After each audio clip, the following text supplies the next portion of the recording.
You're listening to Santos Bonacci, live on Syncretism, here on criticalmassradio.co.uk. As above and so below is the holy science you need to know, astrotheology, because now it's our turn. You're listening to Kate of Gaia on Critical Mass Radio. The game is up. Now it's our turn. Hey, good evening. Welcome to Outside the Box, Syncretism, you name it, we game it. It's all good. Yeah, boy, oh boy. Nothing like the first day of the proverbial Anno Domini year to unveil the hoax of hoaxes, which I've been talking about for quite a while. It's just getting a lot funnier as this game plays out. And one of the reasons why I tell people, you got to lighten up. And as soon as you start seeing the yellow brick road, you will stop taking things literally and see how they only matter to you. And can you get in on the joke? Welcome to the joke of the universe. What is bliss?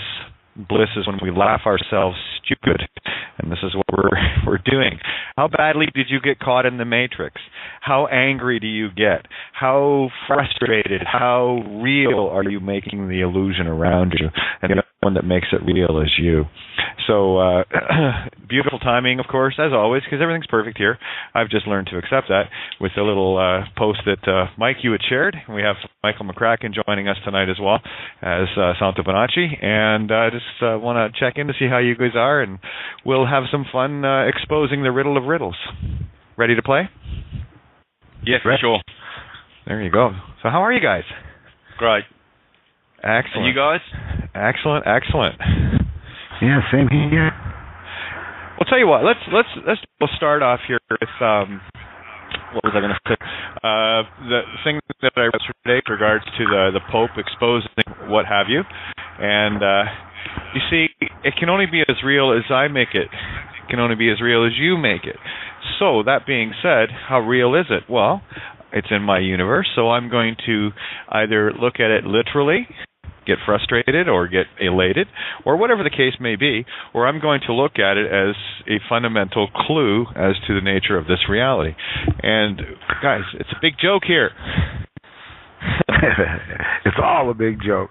We're playing a joke on ourselves. I've said this for a few years. This is a big joke. Are you enjoying your show yet? Now think of all the times that we get all uptight about this, all uptight about that, and at the end of the day, it's just a bloody joke. But boy, what a game, eh? Yeah. You know, that's why we're the ones that are exposing the joke, right? Well, it was even funnier because it's snowing out here, and I called my local Jesuit and I read that to him, and he damn near got in a car wreck. So what? And then he told me, he says, no, you got to go to this website to find out if that. He goes, I didn't hear. He says, I would have heard about that. Well, I guess Jorge didn't let him in on the joke. And that's what I said to him. I said, well, hey, everything that you're doing is okay now. Mm-hmm. And it's funny how that fella, I've never been evangelized by the Catholic Church until I came out here. I come out here to South Dakota, and the Catholics are trying to evangelize me to join their church. What are the odds, eh? And then to come to find out the guy that was after me the most to join their Holy See was a Jesuit. I love it. Yeah, it's quite funny. So here, let's have a look at it from a slightly different perspective, just for a little bit. Okay, so it's like this. Those that are the most duped by the joke, the hoax, this is the hoax of hoaxes. Can we buy our own joke? Can we get so engulfed in our own joke, in the literal reality? I mean, it's a game, right? And it's filled with all sorts of wonderful, fun, and dangerous, and crazy, awesome shit. But how deep are you in the Matrix? Remember, mother tricks, father tricks, new tricks. Time to teach an old dog some new tricks. Mm-hmm. It's all in the words. Look at all the times that, how many times have I shared allegories and, via the Phoenician spellings, right? And how magical all of that is. Look at the guy's name. Allegory. The guy that was doing the global warming shit? Yeah. Trying to sell you on another part of the joke.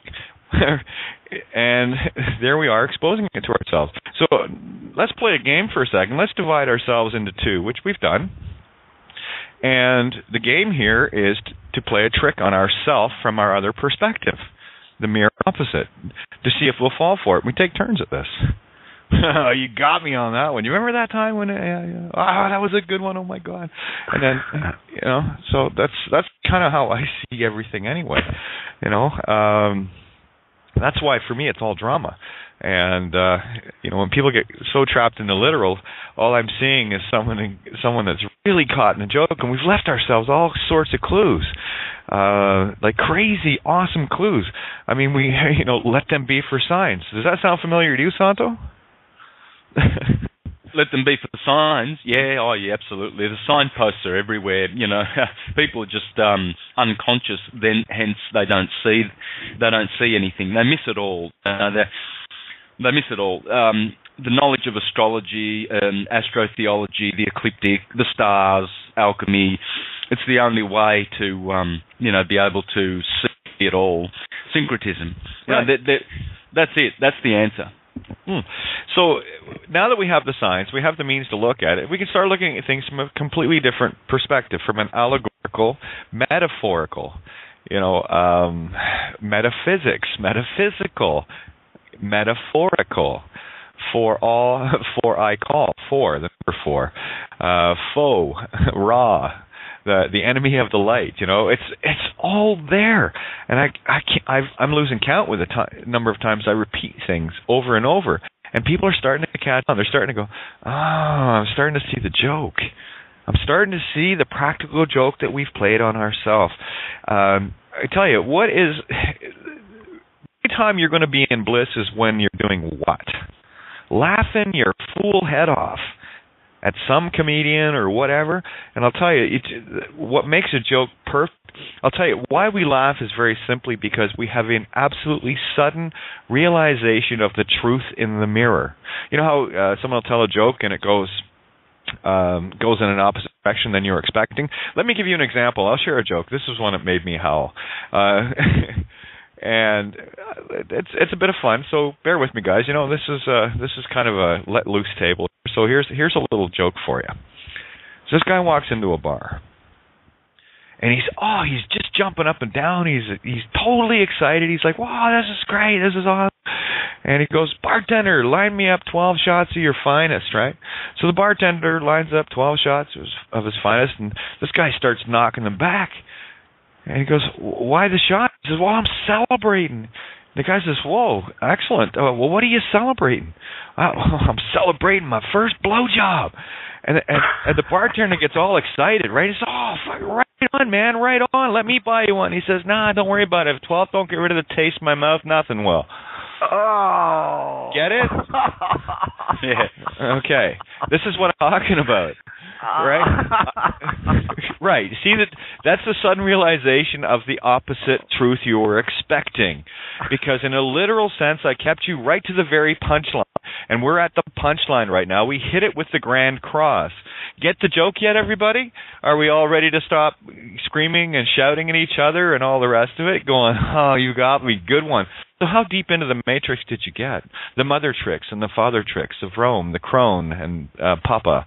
Guys, this is where you go, "You got me.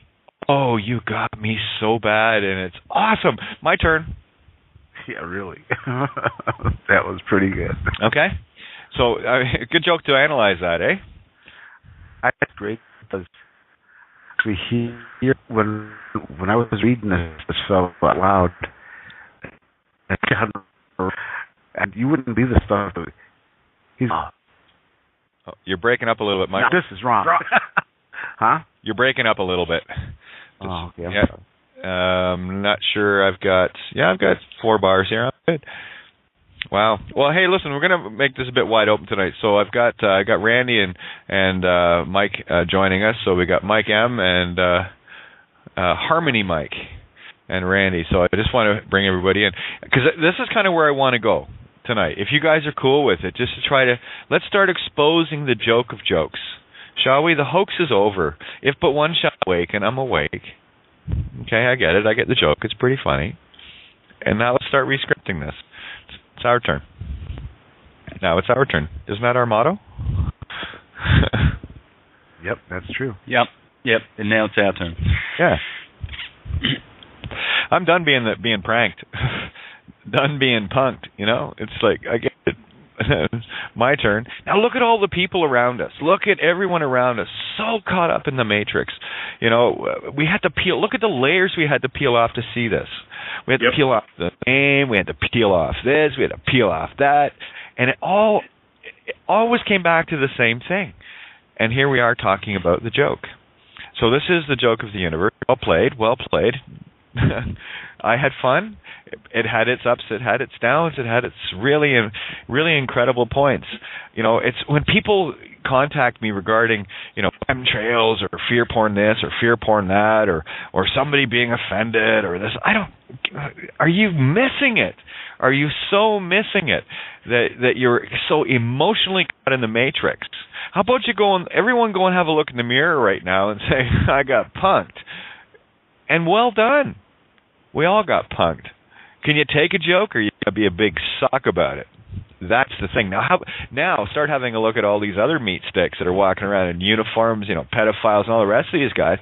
Look how deep in the joke they are, and we're at a point now where we're climbing out, going, you got a few lifetimes to figure this one out, you know, and they do,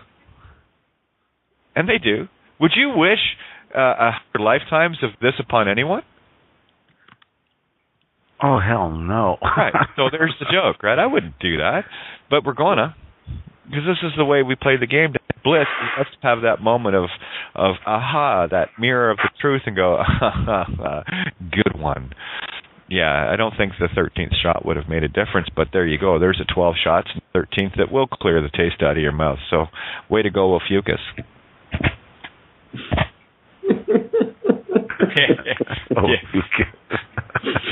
Yeah. There's someone gets the joke. Good. Yeah, I get it. Yeah. Oh yeah. Yeah. Now have a look at all the ones walking in. Well, I've got paper for you. Yeah. Moron. Fucking, you're still caught in the matrix. So start laughing at it. That's where your energy shifts. That's where you start achieving bliss, and that's where you start really getting the downloads. I might be a kicking point on that one. Yeah, it's all about what the system has done is it has entrapped thinkers in the left brain. That's what it's done. Everyone who is trapped by this system and who is playing in the legal public realm, they're being trapped by thought. And, you know, they get seduced because they want to be known as great thinkers. People want to be known as clever and you know, all this noisy stuff to do with thinking. None of them have any bliss because they have no knowing. None of them have entered their right hemisphere, or at least balanced the both of them. They're all polarized to the left, firmly polarized to the left, and they don't know it. You know, everything they do operates from noise, chaos. Yeah. There's no love. Yeah, take a walk to Walmart if you want to see how deep the joke went. Oh, that's deep. That's a deep joke. The whole Walmart thing, all of it, everything about it is a big joke. Yep, all of it. So welcome to the joke of the universe. You know, they call it crime of the century. Well, I call it joke of the millennium, or actually multi-dimensional millennium. You know, it's interesting. Ingrid had read a post earlier regarding Roger Ebert, the late great, and just prior, the day before he crossed over, he went to his wife and said to her, she said, it's all a big hoax. This is all just one big ruse. It's a big hoax. And that all things are happening right now, past, present, present, and future right now. And the next day he left. So, here was a guy that was walking the edge and, stepping through the veil, basically. And, there you go. See, this is the thing about literals. I don't read anything literally. I can't. I'm looking at it as how does it apply to my experience. I am not going to buy someone else's idea of fear porn, call it chemtrails or whatever. I'm looking at it from the perspective of, okay, what clue has it got for me to find my way out of this little joke that we're in? And that's why when anything crosses my page, whether it is real, imagined, a hoax, hey, listen, I'm there. I can't prove it. I can only prove what is real to me by what I'm seeing in my immediate universe, what is completely and only aware to my consciousness. The fact that we are talking on the call right now brings that reality closer in that we are conversing. But at the same time, do we really exist, you see? And this is the big joke. Or am I talking to myself, being one and all? You ever sit and just think, and you have a conversation with yourself? Come on, we all do it. Of course we do. We're the only one, you see. There is no other. This is how we get rid of boredom. We get schizophrenic. It's freaking awesome. It's a joke in itself. Right now, I know there's a lot of people sitting out there going, I get it. Okay, I get it. Even once you start hearing this, once you start seeing the shimmer of it, you're home. Start looking at it from a joke perspective and you'll get it. We are playing a joke on ourself in order to play and find bliss. And boy, we've come up with some pretty creative ways of creating the mirror of that bliss, yeah? Right. Yeah, we went to great lengths to make it as complicated and as difficult as possible. But, what a fine punishment we've really inflicted on ourselves. You see, we did this so that, we would only get out of it once we deserve to get out of it. You see, really, the game they're playing in the courts, if anyone right now, if anyone's still going to court and they think they are their legal name, they deserve to go to jail, Yeah, absolutely. Sad, but true, because if you think you are so reduced to those little bits of papers in a system, a living being, is reduced to that, well, go for it, eat your heart out, enjoy it all, get all the benefits you can get. Yeah, we were there. This is why we can look at it and laugh, because we were there. We did these silly things to walk our way through the game. These are just, if you think of it in a board game sense, we're just rolling the die every time we go and do something, moving around the board. And the closer you get to the finish line, the funnier it gets when you start seeing the surreality of how deep. Like I can only talk from my perspective, my consciousness, and I look at all the things that I took seriously, and none of it is. It's all creation. There's a whole lot here, and you get it there, Santo, with making it complicated. We would not create an easy game for ourselves, and we would not create a game that the entire part of our entire consciousness wake up, because that would ruin the joke. So what we do is, when we get to a certain point of knowing this, we start becoming the real directors and redirecting the movie, because everything is happening in the now. Past, present, and future is all now. So we just have to choose our timeline, and we do that through awareness, and only through awareness. You're not going to find anything else if you're asleep. I think it's brilliant, personally. I look at all and go, yeah, I was God, and I am. That's what I would do. I'm going to make it interesting for infinity. Yep. We made it so that we would never deserve to have freedom until we entered the higher mind, until we woke up. That's how we did it. It's perfect. And now we play a new level of the game. So we have extras in the movie, right? I was extra. Moved up through the, kind of the supporting role, and moved into a co-starring role, And of course, I always find it quite funny because the people that I talk to that are front-lining, it was never their intention of being front-line, because it creates a me, a fame, right? Of course, I was just watching The Hangover. Oh my God! If you want to see reality, watch the craziest movie you can watch to see the allegories in it, and how you'll see everything. There will be so many things within your life experience that will show up in everything you do, everything you see. Now, the movie The Hangover was just this whole mess of these guys trying to figure out what the hell they did because they couldn't remember. No, that's just a coincidence, right? Because they had taken roofies, right? And unbeknownst. And at the end of it, everyone's laughing and everything turns out. I don't want to spoil it for people because I really want people to experience. Well, if you want to experience bliss, watch a comedy on occasion and watch it for the allegories. Watch how it pertains to you. And I'm seeing things show up all over the place that are extremely and only pertinent to me in my experience, yet any one of you will watch it and you will see different things, but they're exactly the things you need to see, and you could put 7.3 billion people in front of that movie and there is lots of some things in it for everyone if they know how to watch their allegory. Pretty cool. Yep. Yeah, so there you go. Anyway, that was just a little bit of an awakening on my part that's really starting to streamline itself.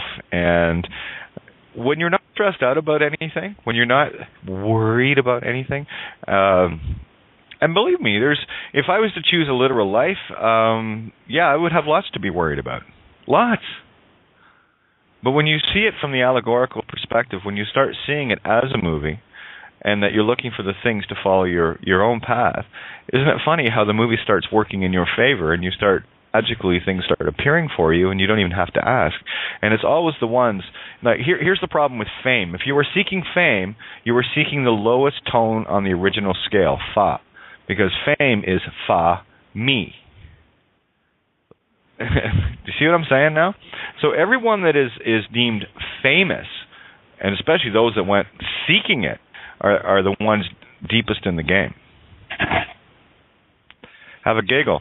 Hopefully that should make you feel better in many ways, knowing that you didn't fall for it. You did in a lifetime or two. We all have, because we know we have to have the mirror of this in order to see the mirror.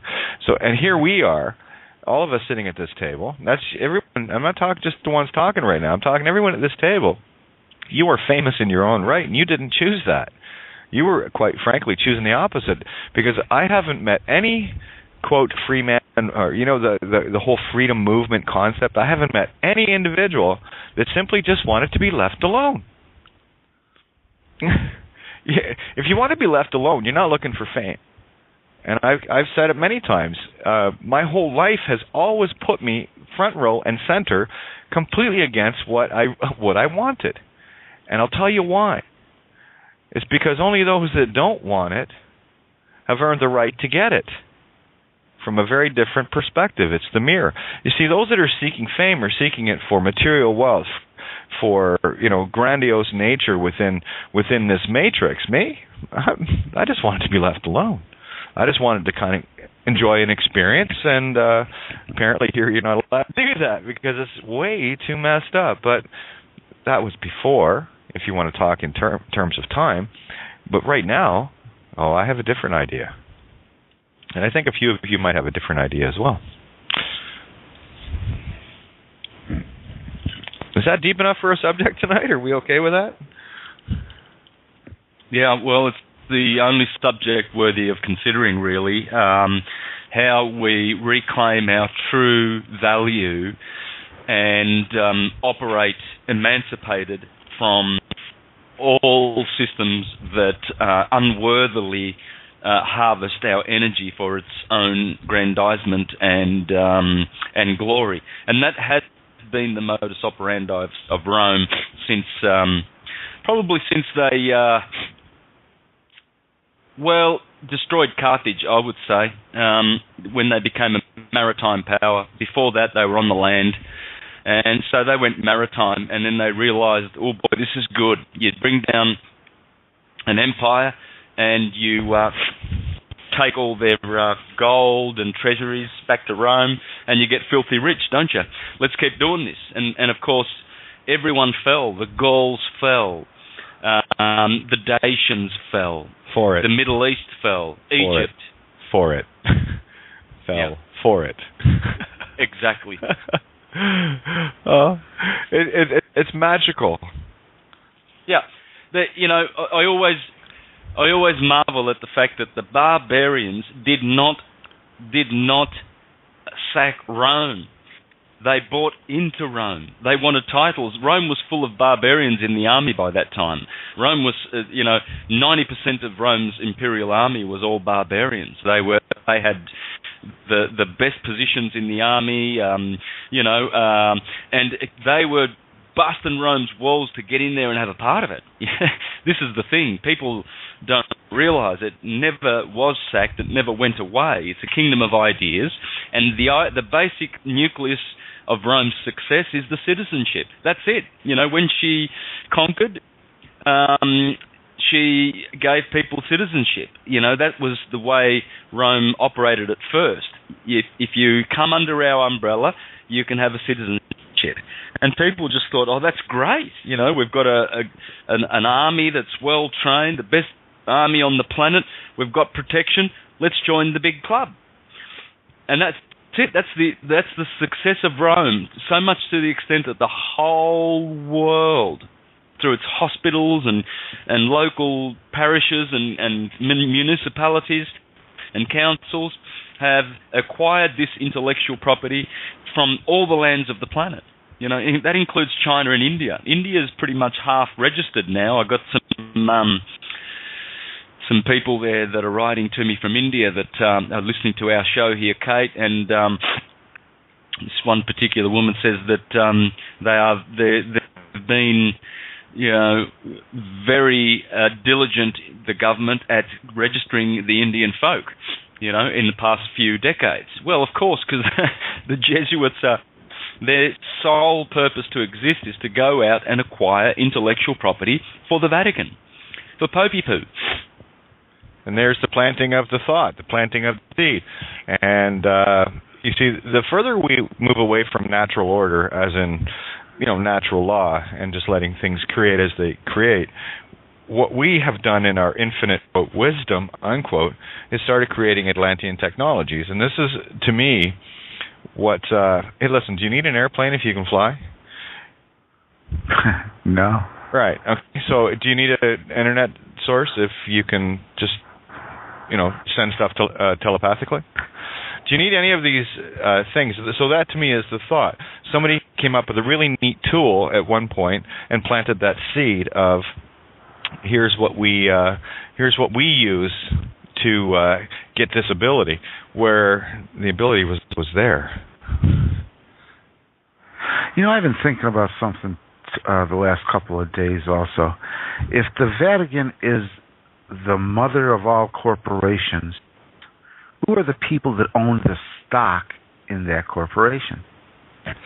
That is the true enemy of humanity right there. Well, the jokester. That's it. It is, and it's just a handful of Italian black nobility families. That's who owns it. This is the whole joke, that a few families can orchestrate all of this simply because they have the egregore. They have the egregore. It's a demon which they created, and it's based on their calendar. Anno Domini and Anno Mundi. There's two demons out there, two thought forms. Remember, thought forms are your enemy. Thought was what Thoth, in one respect, created the thought forms of this universe, but not in the highest archetype. No. That Thoth is who we are. That's the perfect archetype of thought. We're talking about, sub-demiurguses here. We're talking about, some entities in the solar system that have gone amiss, because they've decided to be the thought creators themselves. and basically they are the dark satellite, the animal chakra of the solar system, and the black magi, their physical brothers on the planet Earth that work together. And they are run by a few families. At the top of the list is the Grey Pope, Pepe Orsini. And then you'll find that, Windsor and Rockefeller and Rothschild, will be the next families in line in terms of power and owning of these corporations. All they're doing is, collecting royalty checks at the end of the month. And that all comes from all of every breath we take, because we've bought into it. When we go pay for oil or fill up the car with gas, that's half of that, more than half of that goes straight back to the Orsinis. Well, you see, this is why. And you're absolutely right. So here, let's have a look at it from this perspective. This is perfect. What happens with, what contract is? Contract is the instant you think of it. And as soon as you agree with something, you are in spiritual contract with it. So if we are in spiritual contract with money, there's your prime source of the trap, okay? The one eye, if you will, mono eye. And now let's play it from the serial killer's viewpoint. If I can get you to agree with one of my ideas that allows me to harvest your energy, then by contract, spiritual contract, then I become the master. And it's just an interdimensional game of chess. Bishop to King's 4, checkmate. Sorry, we got this. But if you can see the agreement in the physical from the ethereal, right? Let's take two ethereal sides, one good, one evil, just for the polarity and the duality side of it. If we can collectively come to an agreement that whatever idea I can get you to buy into, I own your energy, and vice versa. And it's always going to be a never-ending cycle, because we have to have a game, right? You have to have, in terms of a game, you have to have two sides, but without any concept of winning or losing, because that's competition. What we're doing here is we're creating. Excuse me. So from that perspective, look at these entities, the Orsinis and all the rest of it, as the low-end players. They're the ones that are actually dumbed down the most, because they're the ones that are so engulfed in the money concept, and they're the ones being controlled by their own demons. Those demons are internal. They're the of me's, right? So what I'm trying to do here is flip the coin over so people can have a look at the other side. Instead of being angry and looking at that as the enemy, look at that as the one that needs saving the most. Instead of being the one that we have decided needs to be attacked the most, the instant we can come around and the other side of it and say they're the ones that need saved the most, boy, that takes a lot of edge out of the game. So yeah. Anyway, that's just my thought on that that you triggered, Santo. Thank you. Yeah, they do. They need saving the most. That's they represent all the amount of potential evil that we have left in us of the great work to do. And once we've done that, we will, which we already have, of course, we will purge ourselves of those lower desires, and really, they will be exposed as left wanting just by the fact that we are growing and improving. This is what it means to let your light shine. To bring their darkness to the light, to show, hey, come on, this constant warmongering attitude on the planet and pilfering of other people's energy and stuff like that. This light is exposing that, and it's hurting them. This is why they turn up the heat also in some regions where they've got power still. And so people think that their new world order is still going ahead as per planned. Well, it's already fallen, regardless of the fact that some are still turning up the heat. They're all acting independently. They're all acting, because of the sadness of knowing that the system is falling before their hands. So they're panicking more and more and turning up the heat so that they can cling on to what is past. But it's past. It's finished. Everything about this this world now is obsolete. When Barack Obama speaks, I mean, it's just obsolete. Whatever comes out of his mouth is just it's worthless already. Oh, absolutely. Now, let's have a look at this Grand Cross from that perspective. Maybe I can get you to expand a bit on this Grand Cross as to, this is for everyone, as to what it represents in terms of moving forward now. Well, the Grand Cross, this is a good question, because the Grand Cross that we're going through right now, it will endure for another 5 or 6 days, and the perihelion that's going on, we will be shifted immensely. We, in particular, on this table, we will have an immense spiritual shift. You know, many of the listeners will be going through mini explosive awakenings just through the course of the day, because what's happening is a great activation is taking place. The energies in the sky right now are the strongest you will ever get. You can never get more powerful than a Grand Cardinal Cross with 8 planets involved. Something great and powerful is going to be born in these very days. You know, between say the 30th of last month and say the 6th of January, a great awakening. We will forever, point back to this week, and in particular these two days, the 1st and the 2nd of January, for big energy changes on the planet. Political changes, economical changes are going to occur. Religious, ecclesiastical, and spiritual, really, all of that, political, everything is going to massively shift, and a new direction is going to be taken. What has happened is the 5th sun was born on the 21st of December 2012. According to the Mayans, the ethereal sun, it was born. It was already, the 5th sun came, and it's in the sky right now, and we just don't realize that. We still think it's the old sun.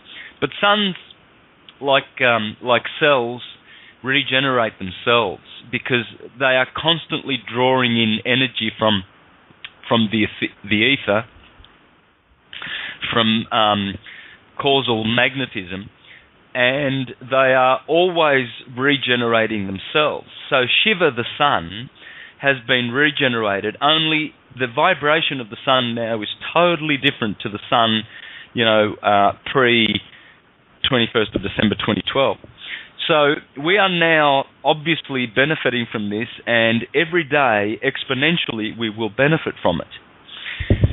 And this particular cardinal cross has basically just done all the work in the mesocosm for us of shattering and destroying all of the true foundations of all of the cardinal signs and what they mean. Aries, ecclesiastical, Cancer, economy, Libra, justice, and Capricorn, the political nature of this false matrix, which is basically just a demon. And as long as we go around saying 2014 from our left brains, we will continue to perpetrate this demon. It is a demon of anal domination, an egregore, a thought form, which is also emotionally and sentimentally charged, but it is a thought form, and it is controlled by basically the most common denominator, the lowest vibrating entities on the planet. Somehow they've managed to acquire the power to create this thought form. And can I show you how, and how we've already sent it back? Oh, yeah. You're going to love this. Okay. Now, remember, when I look at things, I don't look at things literally. I look at for what resonates with me. I make an aware, present choice as to what I read and how I interpret the law, natural law. allegory. So let's show the domino effect. Something gets posted on my Facebook page, and lots of things get posted on it, and there are things there that I will choose to react to. Problem, reaction, solution, okay? In my case, it's solution, and I don't have any problems or reactions. I simply observe it and go with it. So on my page yesterday was posted that article regarding what the Pope had said, and I read it out because it mattered to me in how I see my reality and where I want my reality to go. So I share that. Mike hears it on the air last night. He, just by coincidence, ends up talking to a Jesuit and plants the seed. So what Mike has done has followed the same domino pattern and has planted the thought seed, that inception of thought, into the Jesuit mindset. Now tell me we don't have causability. This is what I'm trying to show people. Whatever resonates with you is what is real to you and how you interpret it. If you look at something and go, oh my God, vaccines, fear porn and all the rest of it, I look at it and go, well, what's it trying to show me in my game? And now there's not a lot of resonation with that sort of stuff, so I don't particularly look at it because I find other things that are far easier for me to read as it pertains to me and how it resonates with me and how things that are contained within it have been part of my life experience already. What we're actually doing is constantly foreshadowing our own movie. You know how, and that's what I was watching in this the Hangover thing. They foreshadowed every event leading up to that. So I immediately correlate it. So okay, well he said this because I always go right back through a movie to analyze it from this perspective. So I see what happens. So what I'm looking for are all the foreshadowing moments that outlines the entire plot. So what we're doing right now is foreshadowing our own movie by what we claim. So for those that don't know what foreshadowing is, what a foreshadow is in a play, for example, is something is hinted at or something is said that actually happens later in the movie. Okay, so that's a foreshadowing of events to come. So what we need to do is learn to foreshadow our own dramatic movie that we're directing. So we become the writers, the RITERSs, that ritual, right, casting spells. We become the intenders of our own reality.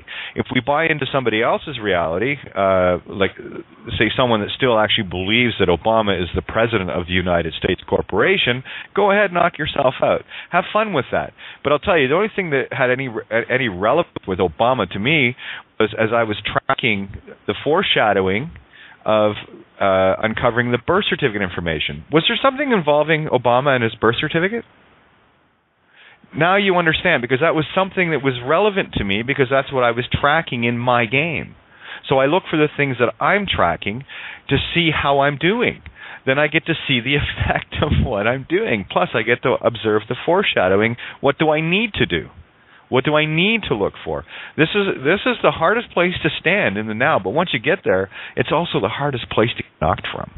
Because once you believe, when you know what's happening and you can see it, the left brain needs a whole lot of confirmation, needs a whole lot of proof, and needs a whole lot of everything else that the left brain needs. But I've learned to put that aside. I don't need proof. I see it every day. I don't need that. What I do need to see is what cause I am creating in the effects that are manifesting.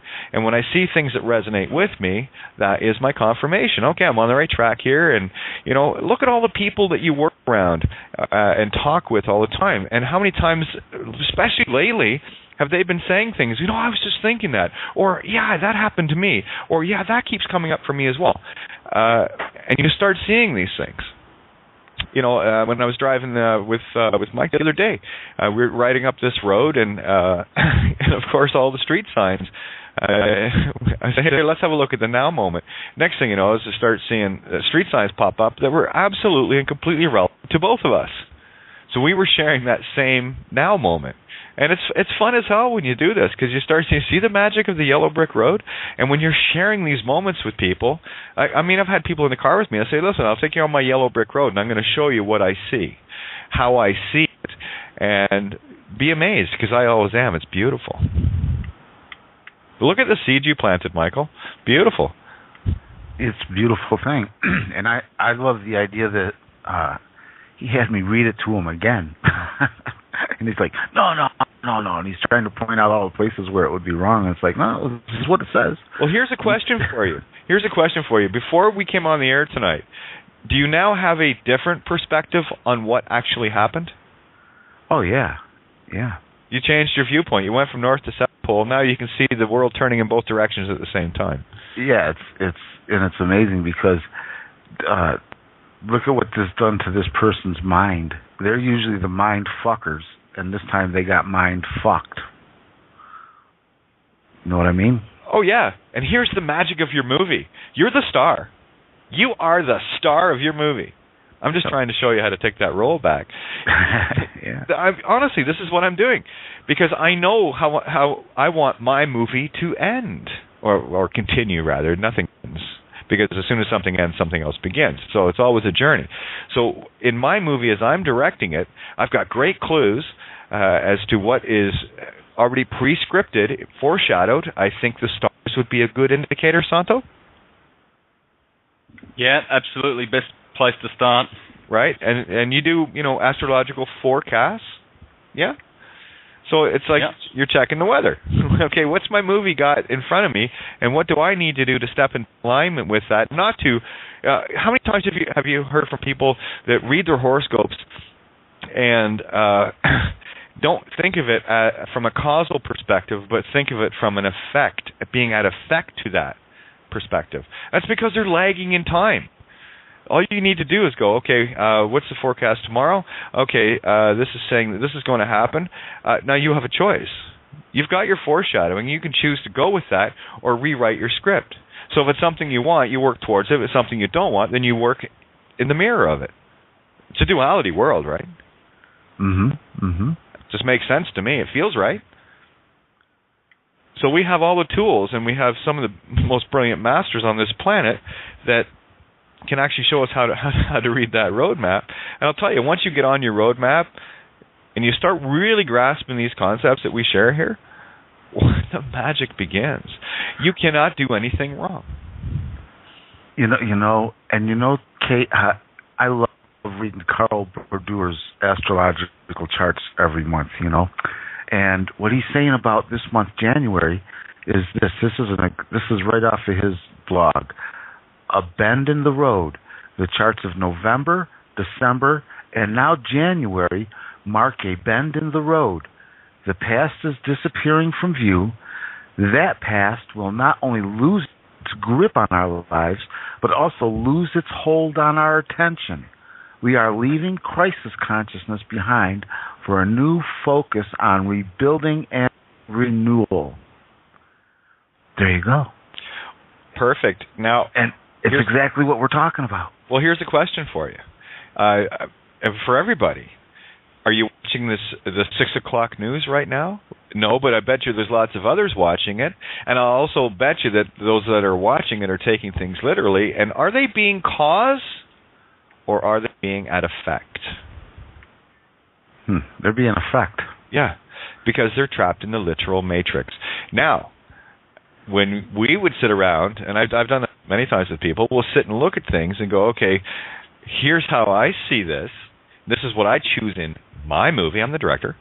And this is the effect that I am creating. I'm not being at effect to it anymore. Something comes in as a news headline, blah, blah, blah. Fear porners go, shit. I go, yeah, cool. Yeah, I can make that work. I can make that work in the mirror. Sure, I can do that. And that's exactly what happens. And it just happens over the last, I would say over the last 2 months that I'm really starting to get a handle on this, and I'm getting better at it. And I'm watching the world unfold, even when pranks or hoax show up on my page regarding the Pope saying that hell is an illusion and Adam and Eve are a fable. But gosh darn it, if you didn't plant that seed right in the belly of the beast, that's why you're there. Exactly. So who's at effect? Break loose the Kraken. Yeah, release the Kraken. Now, who's being caused here, Michael? You or the Jesuit you talked to? Well, I would be the cause, and the Jesuit was the effect. Now they're the effect. And here's the thing. Even if, here's the joy of truth, even if he's listening to what we're talking about tonight, you can't take that thought away. That's the beauty and the absolute destruction of one single thought. So be careful what you think. Remember, thoughts are wishes, and be careful what you wish for. So now wish your reality. Wish what you want as a causal being versus being at effect. Are you going to start the fire or get burned by it? Your call. Exactly. You know, and the beauty of this is that we're all creators, and one of the things that my dad taught me a lot when I was a child was there's no accidents. If you believe in the accidental premise, then you're believing a lie. And for every cause, there's an effect. Those are things that he hammered. Nothing ever happens by accident. So this was all predestined to happen, and it wasn't me that caused this initially to happen. This was all coming from the Creator. Yeah, you. Yeah. Exactly. From a position of, I know everything, but I'm going to make it so that I don't know everything, so I can actually have a chance to be original and create and play and have a notion of time. And this is the beauty of, Santos talked about Saturn many times. Saturn is both, if you want to go in a literal sense, is both the purest light of Christ and the deepest darkness of Satan. It has to be both. Mm-hmm. What we do with that projector, and Saturn, I've said this before, you've heard me, Santo, I've always seen Saturn as a projector. It's the only planet in our solar system with rings, okay? So I see it as a projector, and we didn't get hoodwinked. We've allowed our projector to get hijacked so that we can have a notion of a game with ourselves. Wow, and the funny thing is that I'm just here going down through Carl's blog here, and he puts a disclaimer at the very end of his blog, and here's his disclaimer. And I'm sure that Santos will agree with this 100%, as will you, Kate. The rooting out of irrationality and prejudice can be exceedingly disruptive, even when it is brought about from within. You should expect erratic, destructive behavior from those who rely heavily on dogma, ideology, and prejudice to get through life. They will feel threatened and alienated by December's vibes. There will be a roar of protest from such people, and the headlines will fill the freakish, destructive behavior. News of such might drown out, but will not negate news of more constructive, progressive developments. With this difference, in recent years, under different astrological circumstances that are now passing out, such impaired personalities have dominated the public's attention and enjoyed unusual power and influence. The astrological energies now coming in will work to shift attention to more reasonable voices and seriously curtail the power and influence of the irrational and extreme among us. So it's all just falling right in there. Well, yeah, and this is a joy and the power of having people around that can actually decode the information, as Santo does, as Bill and others, in order for us to get a perspective on it. And it's, what was I going to share? There was something I wanted to share. Here it is. Have a look at the supposed government officials, okay? Now, they are at the most effect to this place. They are at the most effect because they actually think their jobs are important and real. That's why they go out and try to commit against people. Right? Right, exactly. But, okay, let's start looking in the mirror there and start taking responsibility for our own stupidity for being at effect to those most at effect here. Huh? Yep. Mirror, mirror, baby. Mirror, mirror. And the only one that's going to fix that is you. So what happens is, if you're at effect to the most at effect here, how much causability do you have? 0, because you've given up your power to those at most effect. If you vote for them or accept that they have authority, right? Now look at the trap for what it is. It's brilliant in its efficacy. The delivery is absolutely stunning. Take the bow. What a game! What a game! All right, so let's put it in the mirror. If we are at effect to those that are at most effect here, caught in the matrix, who actually has lost more causal ability? And here's the inverse. When you realize this, who has the beginning of the most causal ability? That would be you guys. Mm-hmm. Mm-hmm. It's a wonderful world. And it's going to get better and better every day. And now we have one of the best map readers on the planet sitting in the table with us, Santo. How are you? Yeah, really. Yeah, great. I was gonna add that we can add to all of this, Michael. Just to finish off what your thought there, we are in the age of Aquarius. We are definitely firmly in the age of Aquarius, being baptized by Saturn's urn, Uranus, his daddy, the first of the invisible planets, you see. Uranus means heavens. We are in heaven. Two of the deacons of Aquarius have wings. That would be Cygnus and Pegasus. When the Christ returns on his white horse, there's only one white horse there that is winged, that flies. Monoceros, Centaurus, and Sagittarius. The other three horses along the ecliptic, they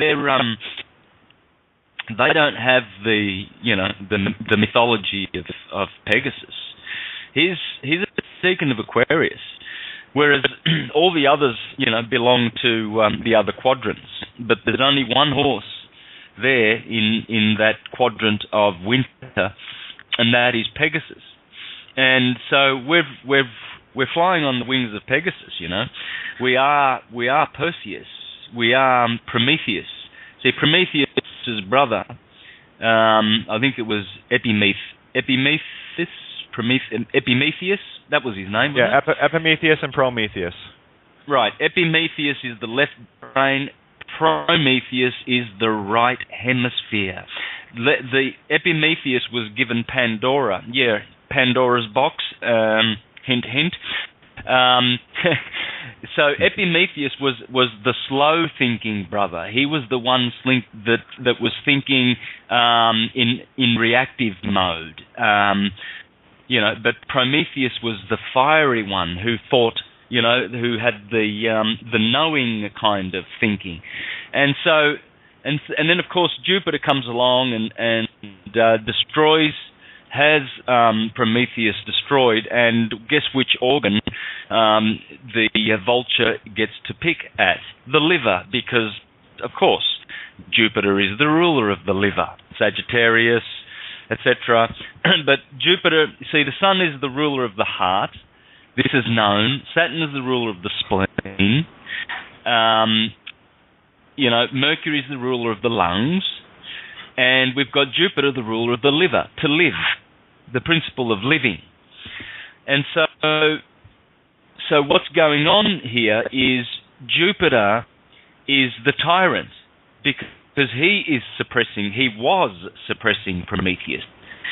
Now his daddy, with the scythe in his hand, he is the one that whatever you loose on earth shall be loosened in heaven, whereas Jupiter was the one, remember Jesus says, hey Peter, upon this rock I'm going to build my church, the rock of stone, wood and stone, i.e. exoteric churches, buildings, structure, etc. Jesus says to him, whatever you bind on earth shall be bound in heaven. And this is what's been going on. The waters of Pisces have been an age of binding, i.e. the deacon called the band in Pisces, tying the two fish together, who are doubting and believing in the Church of St. Peter. And so we've had two churches, the Church of Paul and the Church of Peter. Peter is Jupiter. Paul, being Apollo, is Saturn. And those are the two big boys. The Jews come from both of those planets, the Jehoistic Jews and the Eloistic Jews. There's two branches of Jews. To be a Jew basically means to pertain to these two planets, the pineal gland and the crown chakra. This is why they carry their phylacteries and their yarmulkes, etc. This is all to do with the rings of Saturn, because Saturn is the only planet that is finely tuned in the solar system. All of the rest are out of whack. All the other planets are suffering. Saturn is the only one that's straight. That's why you can see his rings. You can't see the rings of the Earth. You can't see the rings of the Sun. You can't see the rings of Jupiter. Jupiter's rings are a gazillion times bigger and more beautiful than Saturn's, if only he would straighten up. So they're all suffering. Saturn's the only one that's in tune. His magnetic, his actual, his polar axis and his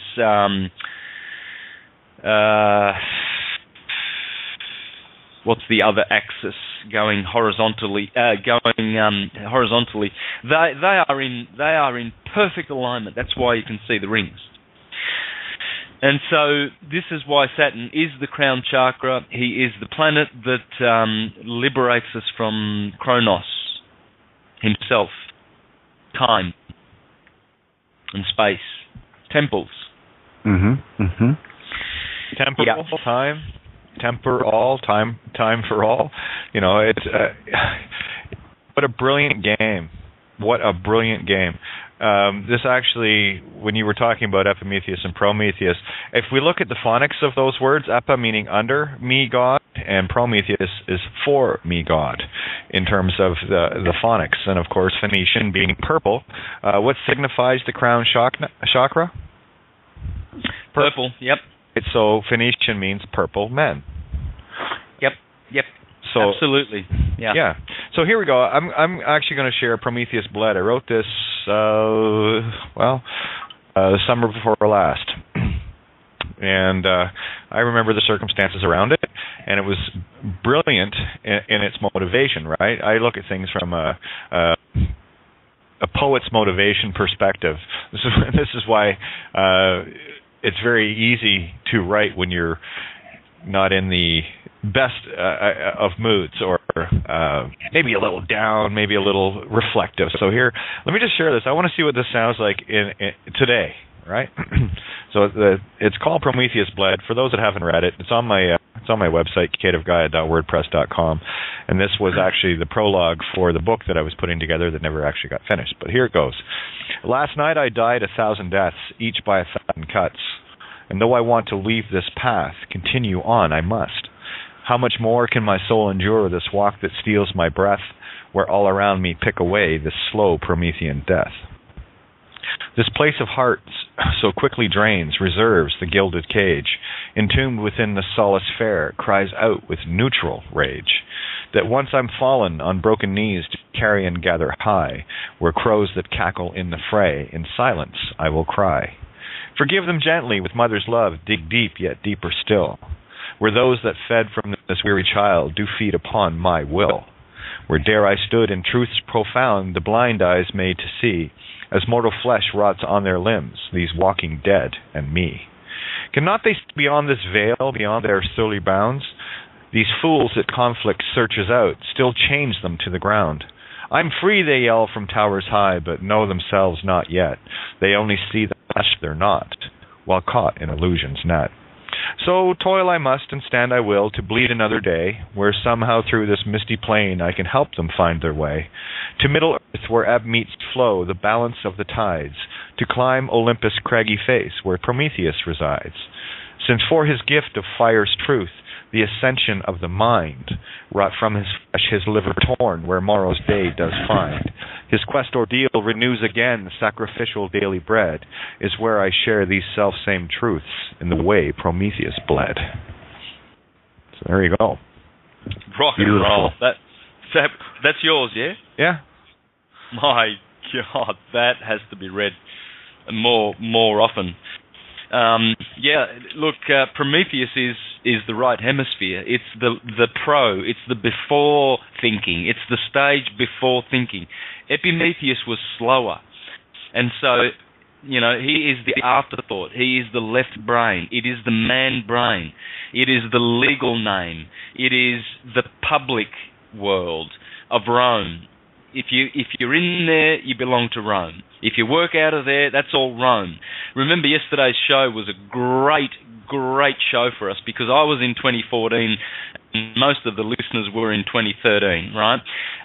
Well, see, from the left brain, we get that. We get it because we've got GMT and Greenwich is the marker, and hence I'm before that and you guys are after it. So, okay, it works from the left brain. But it's the left brain that we are warned about. We are warned not to be sinners. Don't be a sinner, a mere simpleton. If you do everything out of there and you deny the higher mind, which is the right hemisphere, which is cause, which is you knowing, which is Prometheus, which is Abraham, which is the Christ, this our true knowing place. Without this, only Jupiter can keep us down. Here's a question. Yeah. Greenwich, if you were to read that out phonetically, how would it sound? I used to. This is very typical of a North. This is why I know my game. I came from Ireland to here, and it's because it's two different ways of pronouncing things.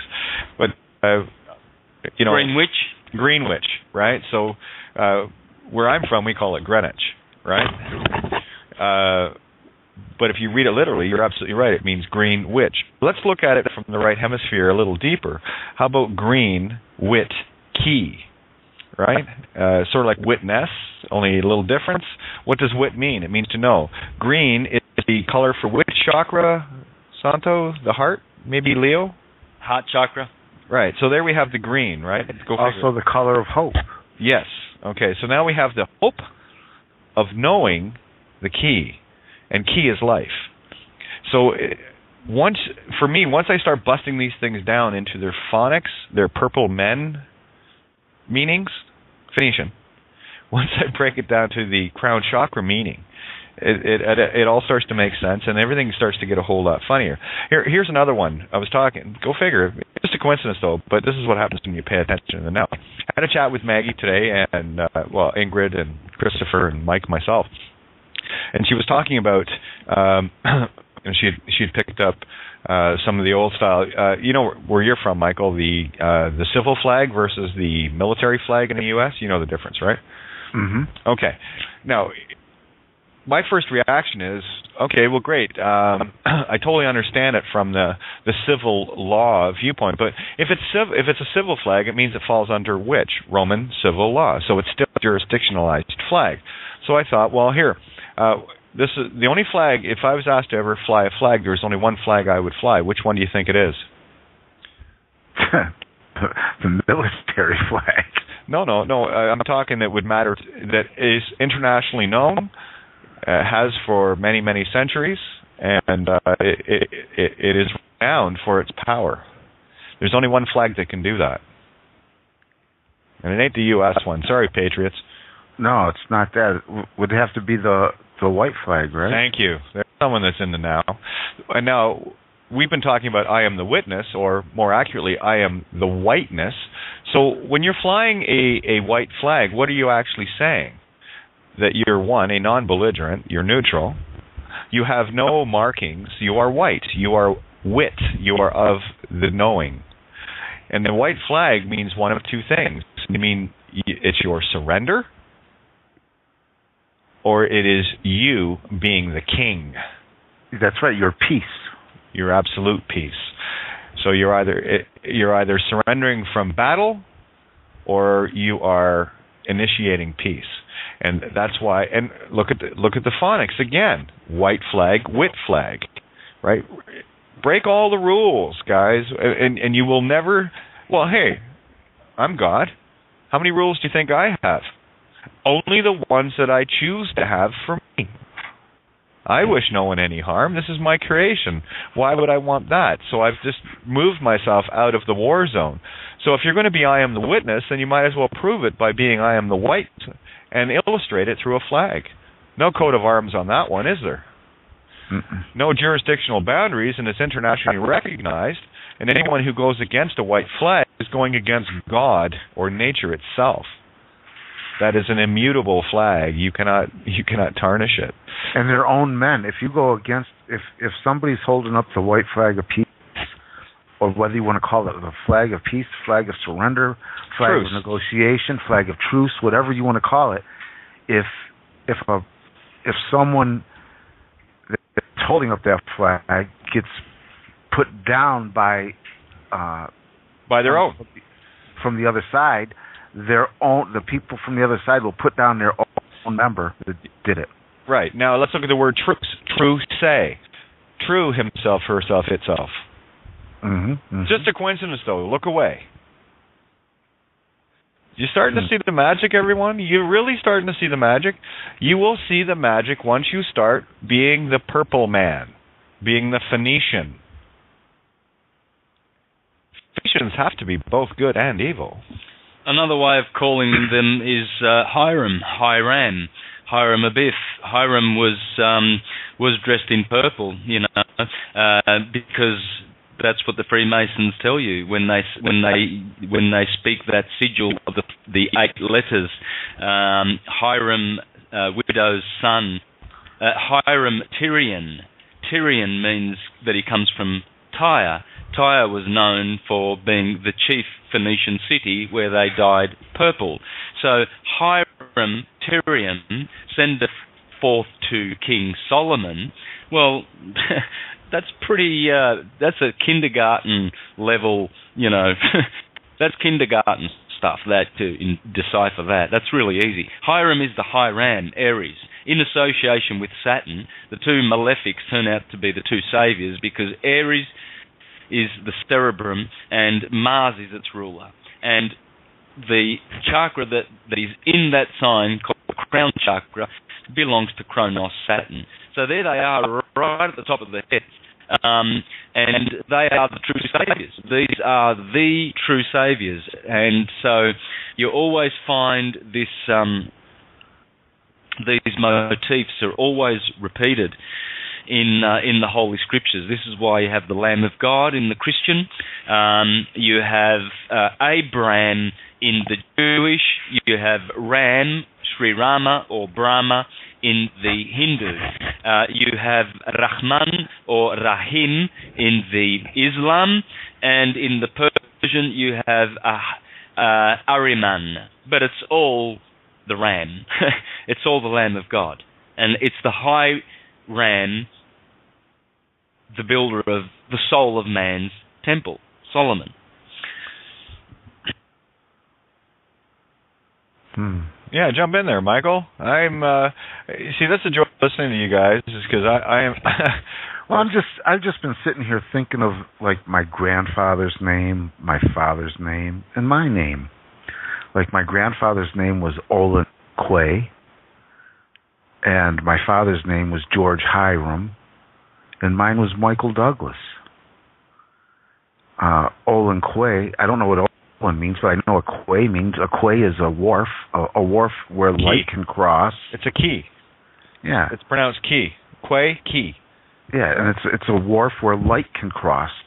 It's a docking for the light. Yes. And so then, look at you, though. And Douglas, by the way, was the guy they were looking for in the movie The Hangover. Just a coincidence, right? I didn't watch that. Right. That's what makes it magical, because I can correlate things with people even if they haven't seen something, and it matters because you didn't know, which actually proves the fact that what I know is the only thing that matters. Literally. Right. Literally, exactly. Yeah, and there's the litter ally, or the litter all tree of life. I can't stress it enough. As soon as people just slow down and remember the most important thing they learned in kindergarten, show and tell, then they'll start to figure it out, and not before it. It's pretty funny. At the end of the day, it's just pretty funny. So we having fun yet? Yeah. As a matter of fact, we are. look at the things that trigger with the three of us in the call here, and we got Randy and the other Mike in the call as well. But look at the things that you think about as you start to look at things from a very different perspective. You're starting to look for the things that resonate with you. You're starting to look for the things that, oh, that's kind of neat because that matters to me. Of course it does. You've got to find the things that matter to you. And don't take it literally. Because if you do, then you're in somebody else's movie being one of their actors instead of being the director of your own. So start to look at it from a very enlightened perspective. Like the term, you hear people talk about enlightenment, right? Or the enlightened mind, ascension, and they're all stuck in this literal, well, I have to do this and I have to do that. We've all been there, okay? There's no harm, no foul here. This is just rungs of the ladder we've climbed. Yet they haven't got the first friggin' clue as to what enlightenment really means. You know the term lighten up? Well, you take it figuratively and allegorically and literally. What do you have? When you tell someone to lighten up, you're telling them to put a smile on their face or not to take things so seriously. Or to lighten something up is to make it brighter. So in order to be enlightened, one must stop taking shit so seriously and put a smile on. Because you will never find anything if you're caught in the interpolation of the mother tricks or the father tricks, matrix, patrix. Be the new dog. Be the old dog learning new tricks. I think dog factors a lot into dogma, right? There's a reason for all these. Even the little, what do you call it? Well, all the sayings, all the little sayings, like the long and short of it and things like that. I listen for these with brand new ears as to what it is really saying. Well, like Bill Donahue taught us from the Bible, we must learn to understand the dark sayings. Those are dark sayings. Yeah, so let's go shoot the bull and put your guns away, everybody. It's not what it means. It means right. Something different, right? No. Oh, darn, did I just spill the beans? Right. But those that can speak this language, those that cannot speak English, we would say something like shoot the bull. I've covered this before. And you get someone that's learning the language new, they would take that literally. And they would go out looking for a cow in a field with a shotgun. Okay?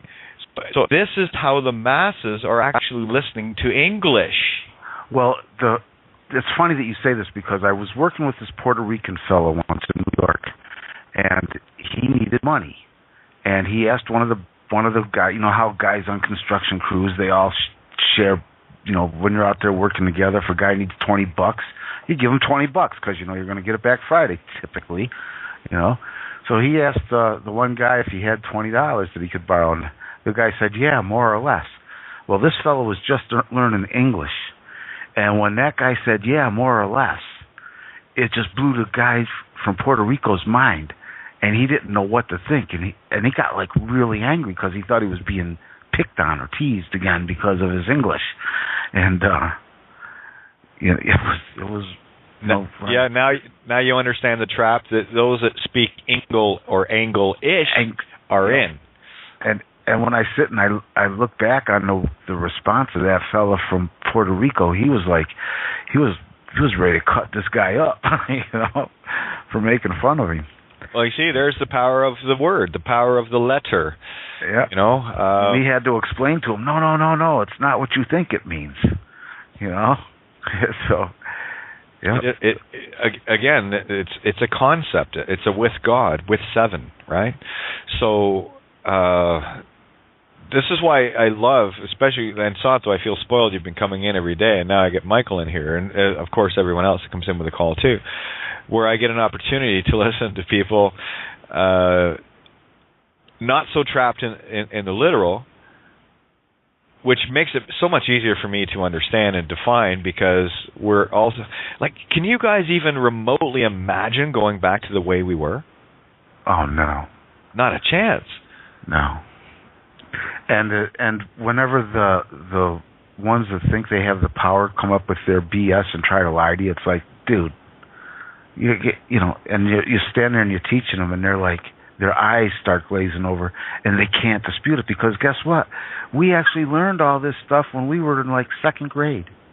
Yeah. By the time we were in 2nd or 3rd grade, we've learned everything that we need to know. And that's why we get corrupted. Yep, and that's why fellows like Zig Ziglar, I went and saw him several times, and one of his big things about making a presentation to people was to never make a presentation to anyone that was over a 4th grade level, because one of his things that he put out there was, by the time you were in 4th grade, went through 4th grade, you learned everything you need to know anyway, and anybody on the planet pretty much has, everyone on the planet pretty much has a 4th grade education. Yep. That's all you need. I mean, when you stop and think back to the days that schools didn't exist, if you want proof that it worked, is the fact that we're sitting here right now. We had all we needed to know in our hands. We've always had all we've needed to know. And what we've done here is elevated the game to such a high level. This is why civilizations come and go. Because when we get to a certain height in a civilization, we come to these realizations that we don't need that.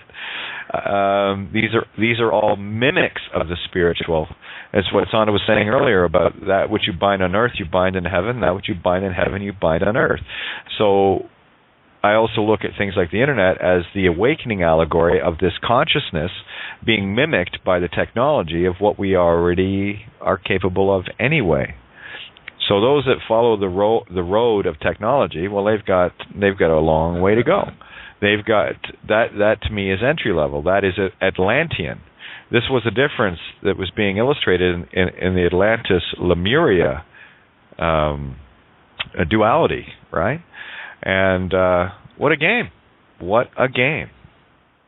I sit and remember, I speak a lot about things that my dad taught me, because my dad, I was a very fortunate man. I had a father that was a great, great guy that loved me and always took very good care of me and always made sure that I was learning and things like that. But he used to, he would listen to people, and these real smart guys, and he goes, you poor dumb bastards, I was so fortunate to have grown up at a time when I had to go through school, through a one-room schoolhouse. And so one day I said to him, well, what do you mean by that, Dad? He says, well, think about it, Michael. He says, from kindergarten to 12th grade, he says, I had to learn, when I was in first grade, when I was in kindergarten, I learned everything kindergartners learned. But when I was in first grade, I learned not only what the kindergartners learned, but what the first graders learned. When I was in second grade, I learned what the kindergartners, the first graders, and the second graders. That's why those guys that went to these one-room schoolhouses, that's why they were so intelligent, was because they got to be able to review everything they learned in the years prior every single year. Yeah, there was no mistaking. So by the time they were in 12th grade, there was no bullshit in these guys. The ones that went all the way through to the 12th grade, they were constantly learning every single year. And then what was the 12th grade? It was nothing but review of everything they learned in the prior 11 years. Yeah.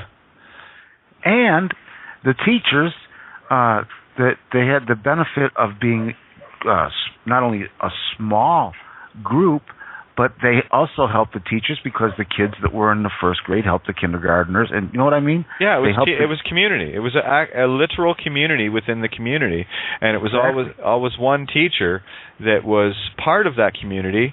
And here's the thing: if you go to a school now, you have to locate which class, which grade, to center out one particular teacher that might be an issue. But I'll tell you this right now, the teachers that were teaching from kindergarten to grade 12 had the whole community to deal with, not just, one section or one partition of it. There was no separation there, so they had to be part of the community. So when we left the one school, or the one-room schoolhouse, and started having different rooms, splitting the grades up, and the genders, they did that too. That whole idea of separation was being seeded deeper and deeper and deeper until what we have today. But what you see happening is the children are waking up, and you have a lot more people saying, I know what the public system is all about. It is about programming. The teachers will not and cannot deviate from the curriculum if they want to keep their treats, their job. And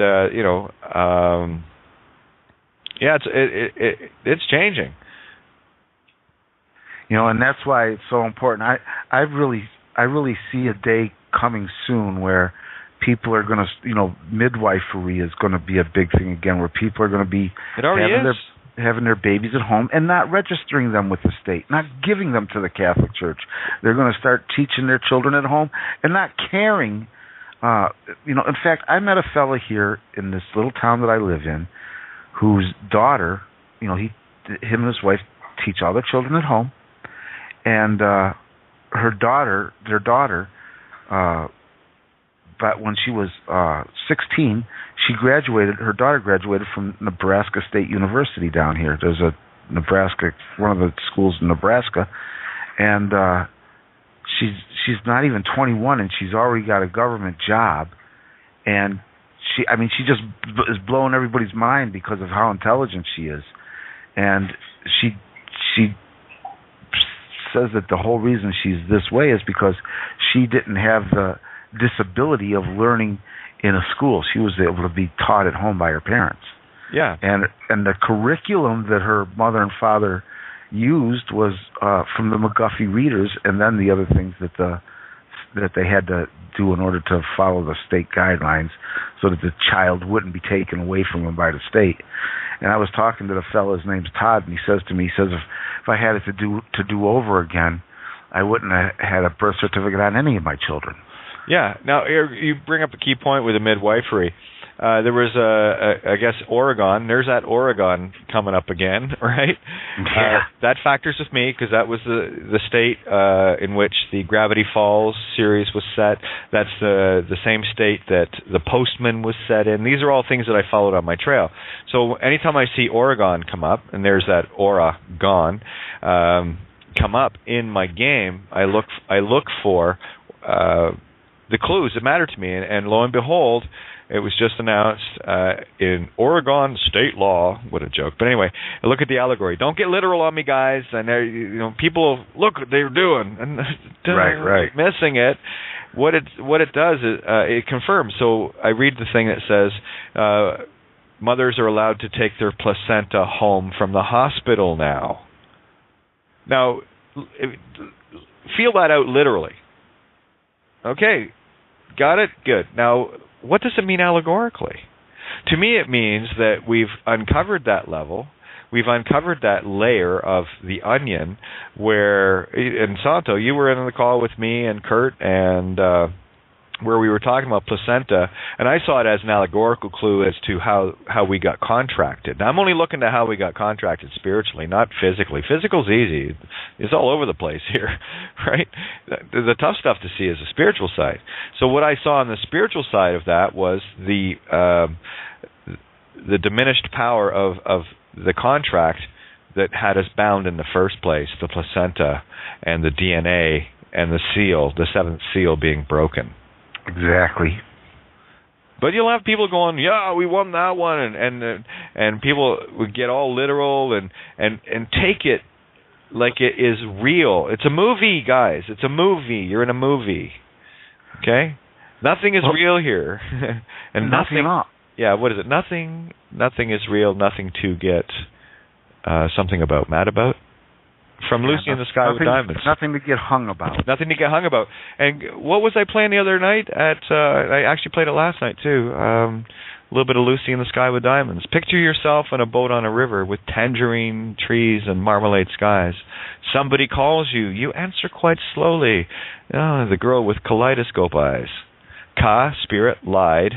Yeah, okay, got it. Yeah.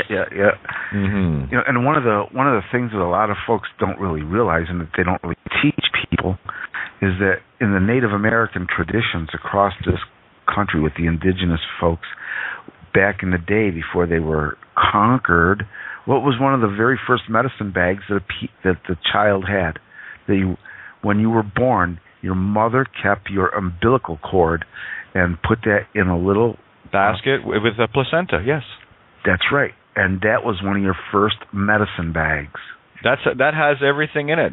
Why do you think the system wanted to remove that as quickly as possible? Because when the system did that and made us feel really good about cutting our children's umbilical cords, oh my, I know I did it with both my daughters.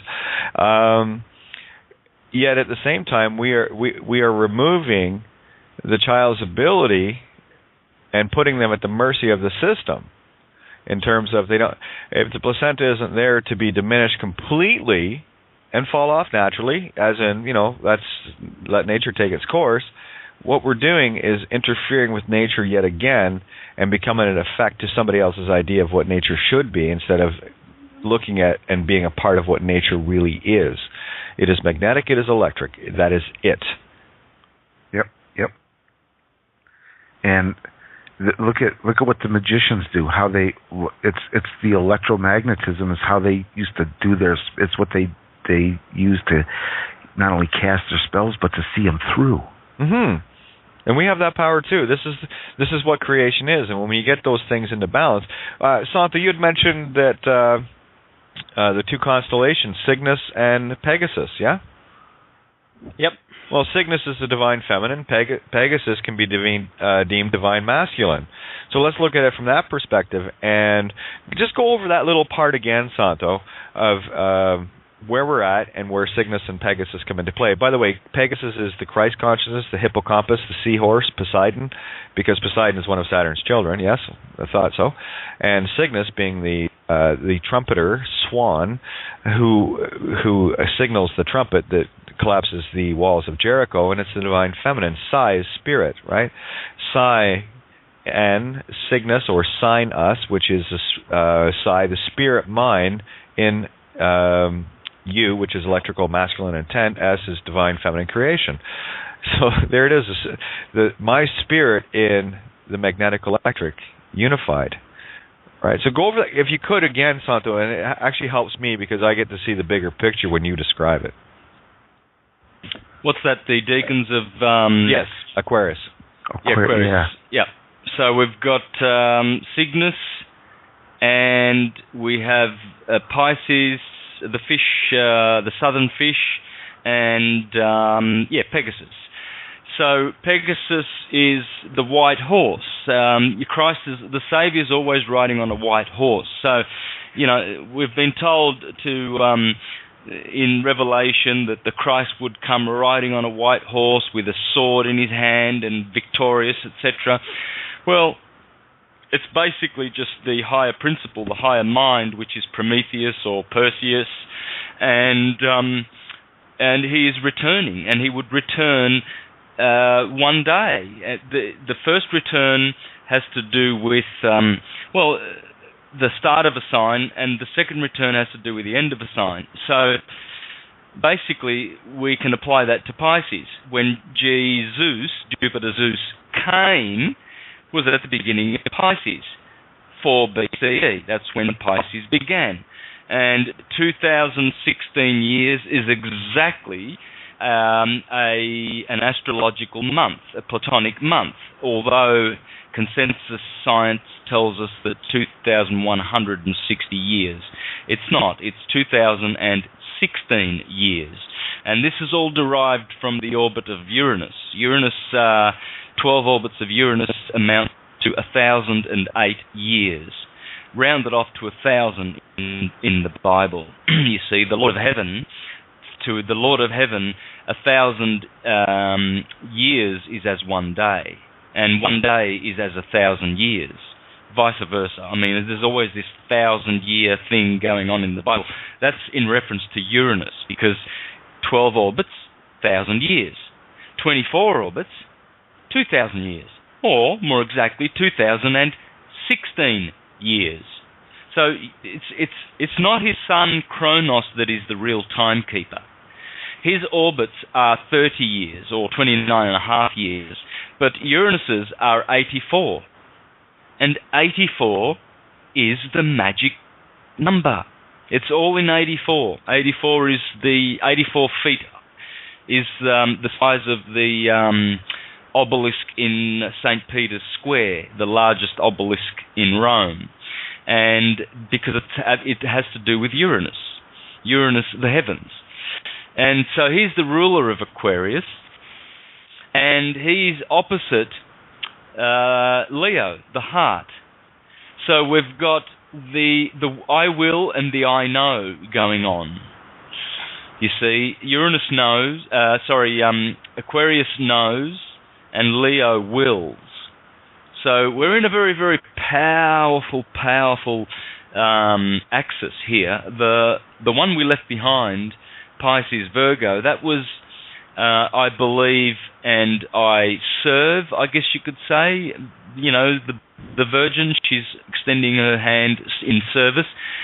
Although the motto more correctly is I analyze due to Mercury, but the Virgin is serving. She's not analyzing, she's serving. So that's why the mutable signs have to do with service. And that's what we've just done. We have served. We've served it up to the gods in terms of karma, and we've whitened our robes in the blood of the Lamb, and we have made them clean. And now we are in the upper chamber. You know, follow the man with the pitcher, the watering urn, and follow him to the upper chamber, and there is where we shall celebrate the Passover together. Well, that's the upper chamber. That's the third ventricle. That's what happens when you do all your good stuff and you lift up the Son of Man, as Jesus says to Nicodemus. If you want to be born again, you can't ascend unless you've descended first. The oil, the manna, the son of manna, and then as Moses lifted up the serpent in the wilderness, so must the Son of Man be lifted up. Well, that's talking about the manna, and because, you know, this fluid, internal Christic fluid, has many names: the fish, the oil, the bread, the soma, the manna, the Son of Man, you know, the chrism, the salt of salvation, the halos. You know, name it what you will. It smells like fish, so it's called a fish. Check out the smell of your bodily fluids. And it tastes like salt. That's why it's called salt. Taste your saliva. Taste your sweat. And so these fluids, kept in balance, returned up to the cerebrum, the ram, the Lamb of God, Hiram. This will enable us to, you know, enter the promised land and know who you are and emancipate yourself from the left brain, the sinister. Yeah. Absolutely. It seems some people are having a bit of trouble logging into Blog Talk tonight. Go figure. Don't worry, guys. It'll be in the archives, and this is definitely worth a listen.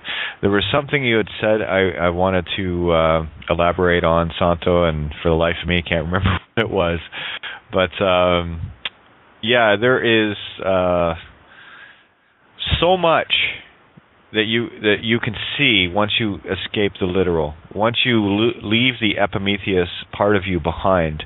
That's what they meant in the Bible with give up, 10%. It was to give up the 10% left brain, the cane that you've been walking with, and move into the right, the 90%, which makes you a lot more able in the reality here.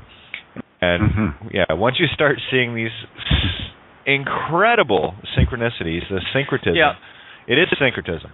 Yeah, that's why Cain went to live in the land of Nod after he slew his brother, because he went to nod off.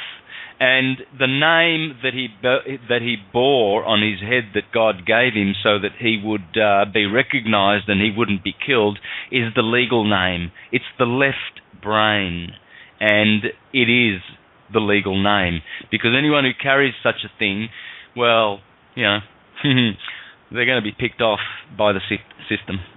Exactly. And here I was sitting here thinking as you were talking about that, Santos, about Pegasus. In Alice in Wonderland, didn't Alice ride the white horse into battle?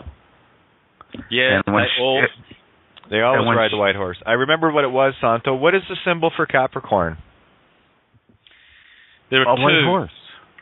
Well, it's a goat that has a fishtail, yes? Ah, yes. Yeah. What does the goat in Capricorn do? It climbs.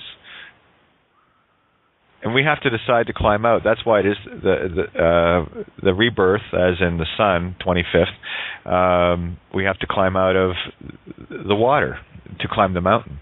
And isn't it interesting that allegorically water and mountain both translate into truth? Yeah. Yeah. And Capricorn, the reason why, you see, the reason why many philosophers begin their Gospels at Capricorn is because alchemically that's where you start. You don't start in Aries. I did this presentation in Manchester. Once it gets online, you need to have a look at it. But I've also done it via webinar where I explained the true the Philosopher's Stone. It's the ecliptic, and it starts in Capricorn because Capricorn is the densest of all the signs. It is cardinal Earth. Now, if you remember that there are 12 signs and that there are 12 modalities, 3 modalities and 4 elements. The modalities are cardinal, fixed, mutable, always in that order. The elements are,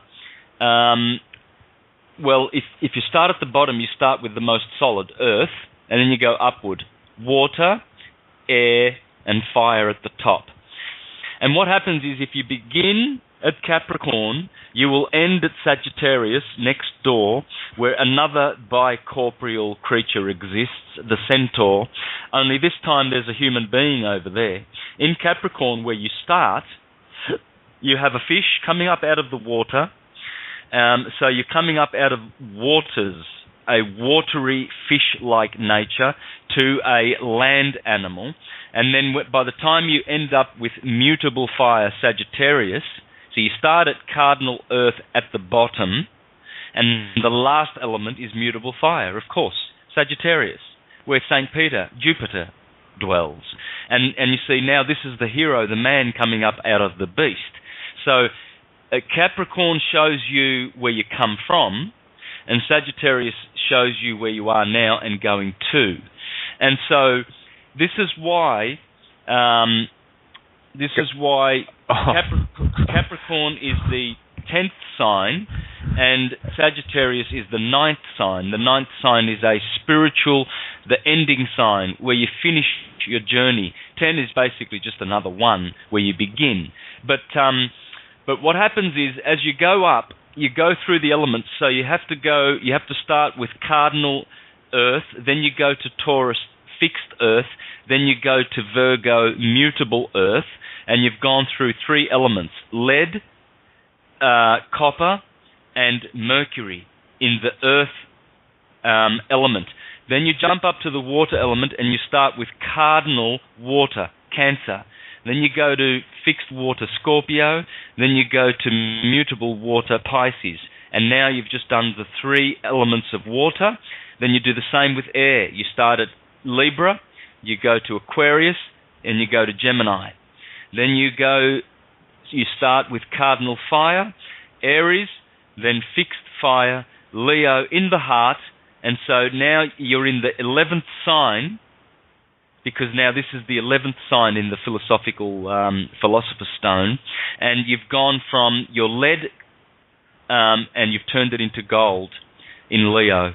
Leo is the sun, gold, whereas Capricorn is his brother Set, lead. So this is how you transmute your lead into gold. But the last sign is mutable fire, Sagittarius, where you must, this is why you have to go to the pearly gates to get to heaven, because the last sign is the 12th sign really in the philosophical stone, but the 9th sign in astrology, heaven, the 9th heaven, and then after this, the 13th sign becomes Capricorn, where Saturn with his scythe on the Tropic of Capricorn in the winter sends you back out of his rings into his father's arms, the heavens, Uranus, and you're out of here. And that's what Aquarius is all about. The ruler of Aquarius is Uranus, and we have done all of that alchemical stuff. If we've done all that correctly,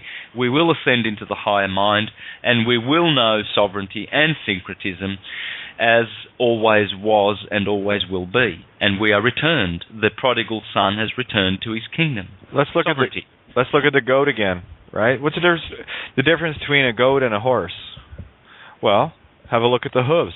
Their feet, yeah. Yeah, a goat has a cloven hoof, where a horse has a single. So there's the allegory of duality, cloven, split in two, divided, to the singularity of the white horse. Again, there's the hippocampus, which is a seahorse. Now let's look at the symbol for Capricorn again, in that it's a goat with a fish's tail, which can also be looked at as an allegorical seahorse of sorts. Right? So I love you're talking, Santo. I could jump in every other sentence with you and just expand on so much of what you're saying. It's mind-blowing. See, not only is Capricorn dense because it's cardinal Earth, the bottommost point, but its ruler is Saturn, lead, and its exalter is Mars, iron. So Capricorn has cardinal Earth. Man, those guys are really, really earthy. They're really, really earthy. Very practical people. Really, really practical. It's the practical Mason sign I build, I use. That's where the sun is supposedly born. You know, he's a Capricorn because of the 25th of December, right? Now, but see, Mars exalts in Capricorn. If you look at the glyph for Capricorn, there's two. One is a 76, and the other one is a VS for very serious. Well, it's not. The V is the M of Aries, and the S is for Saturn, telling you that the ruler of Aries, Mars, exalts in Capricorn, and Saturn also rules Capricorn. That's what the VS stands for. It's actually an MS.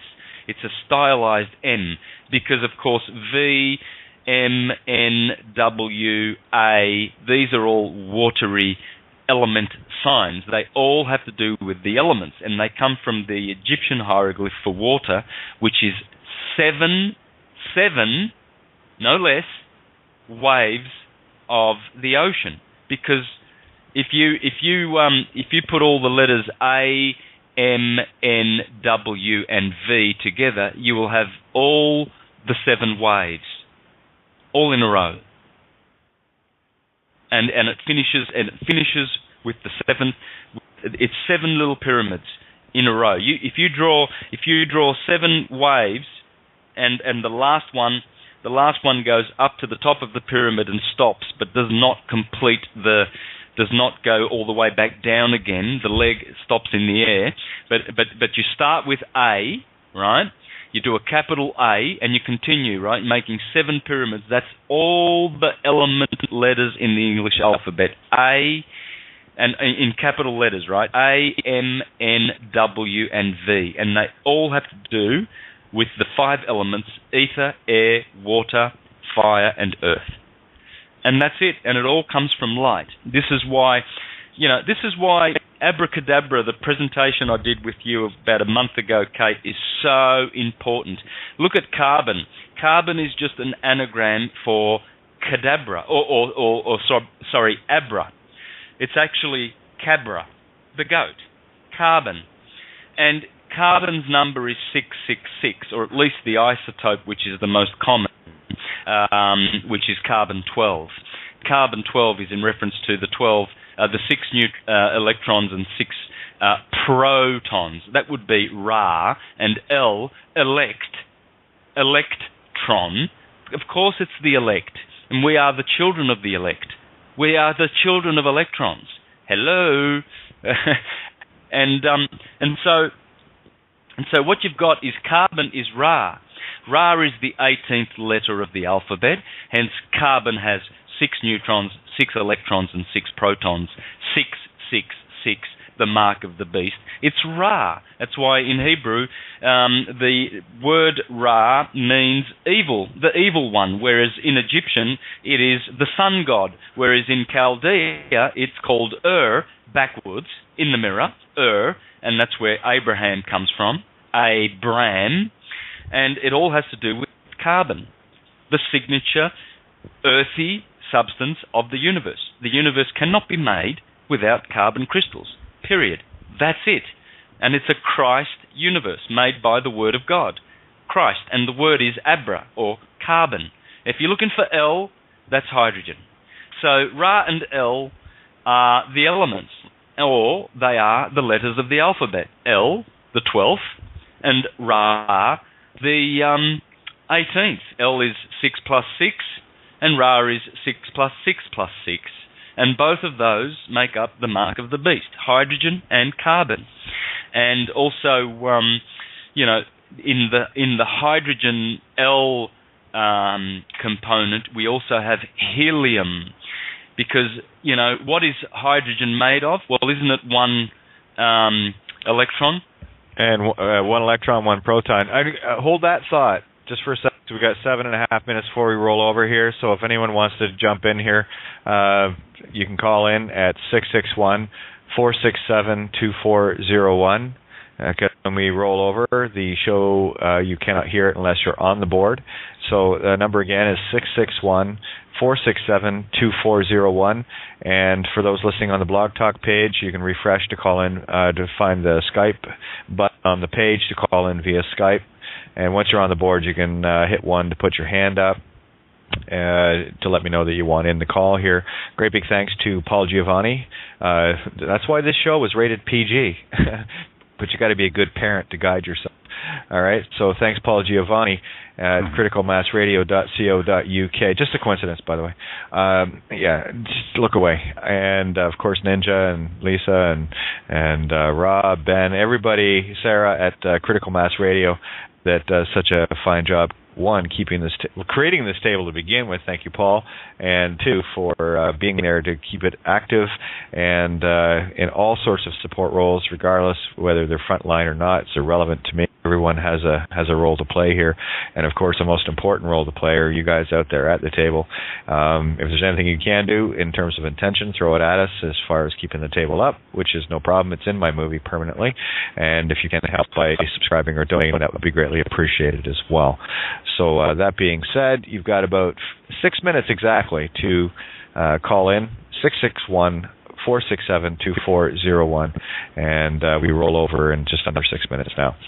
So let's get back to carbon. And I thought it was interesting phonetically. You can make it sound like broken too, right? So, lexigram. Yeah. Well, car is, as you said, spirit, and it's in. You see, I see car, C-A-R, as Ra backwards. I see Ra everywhere. I see it as R-A, R-O, R-U, R-I, and R-E, as I presented in my syncretism presentations, that it can be any letter, because any vowel following or before the R, mirrored or linear. It doesn't matter. Anything, wherever you see R, if it's flanked by a vowel, either behind it or in front of it, it's Ra. That is it. Ra. It's Ra. It's carbon. And it's that vibration. It describes that vibration. Before I go on, though, Kate, I want to also give a plug to, you just gave a plug to Joe, all the guys there at Critical Mass Radio. And there's also Joe at Lightworkers Media. Oh, yeah, Giuseppe, yes. Oh, yeah, Giuseppe. Thank you. And his channel now, Lightworkers Media, is being attacked by Joe Dolezal because of Joe's recording all of our shows and uploading them, and I post them on Facebook. But Dolezal is trying to destroy Joe's, or let's call him Giuseppe's, site. So I clicked on a few of his videos, and I couldn't get them to come up, and so I posted on YouTube, on my Facebook page, that he's being attacked, and that's exactly what's going on. So this Dolezal character, we really need to step up our. Well, actually, we don't, Santo. I'm not going to flow energy at that, because I'll tell you why. What Dolezal has just proven that, one, you were right. Because exactly, yeah. So I don't. You know what? That's why I don't flow anything at these idiots. Because here, what I do give back is the gift that is given. You hand me a steaming pile of dog shit, I will wrap it and give it back to you. So thank you for exposing yourself, Dalzio, for the criminal that you are. I'm okay with that. And don't worry, Giuseppe. Nothing interferes with it, and everything that this Dalzio guy, this part of our consciousness, everything that he is throwing, it's just going to bounce back to him anyway. Here, I'll tell you why. You want proof of it? I had it shown to me today in that a mugger shot somebody in the face, and the bullet actually bounced off and killed the guy that shot the bullet. Beautiful. Yeah. Where was this? Oh yeah. Yeah, here. It was on my Facebook page. It's actually on YouTube.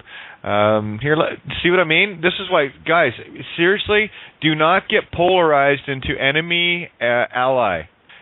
See it for what it is as it relates to you. Because the minute you flow any energy at anything, you are creating it. So I will not create the likes of a Dalziel. What I will say is, well created, Dalziel. Mirror, mirror, you get it back. Thank you. And I move on. I will not feed anything energy of a negative that's going to be making me an effect to it. So yeah, this is it was only a headline. Let me just share this with you guys, because I need people to get this. This is the power you wield. Oh, I love the back of this guy's truck. He has "Cop Stuck, dare you to pull me over," and its license plate is "I see you too, cop." Okay, are we having fun yet? Now, this is what I'm saying about the game. We got to change our game. Oh, and something I put out a couple of years ago I thought would be a great idea for protesters.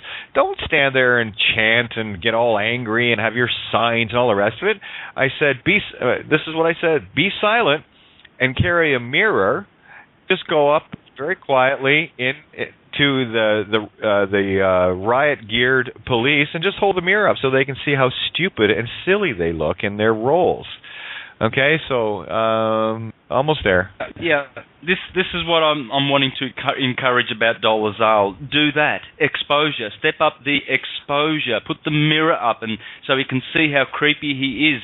Make these types obsolete. Let them know that that's old Roman stuff. To own, or to claim to own someone's intellectual property, or to even use another person's legal name. I do believe that Jordan Maxwell is a legal name. How dare someone make, this is just copying, he's just copying the format of Rome, using someone's legal name to milk the bonds.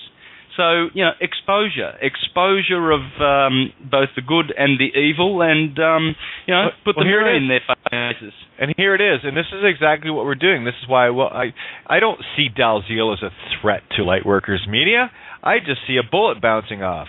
Thief shoots man in face, bullet bounces off victim's face and kills shooter's buddy. Wow. Okay, yeah, absolutely. Can you see? Yeah, can you see my allegory now? That's my new paradigm.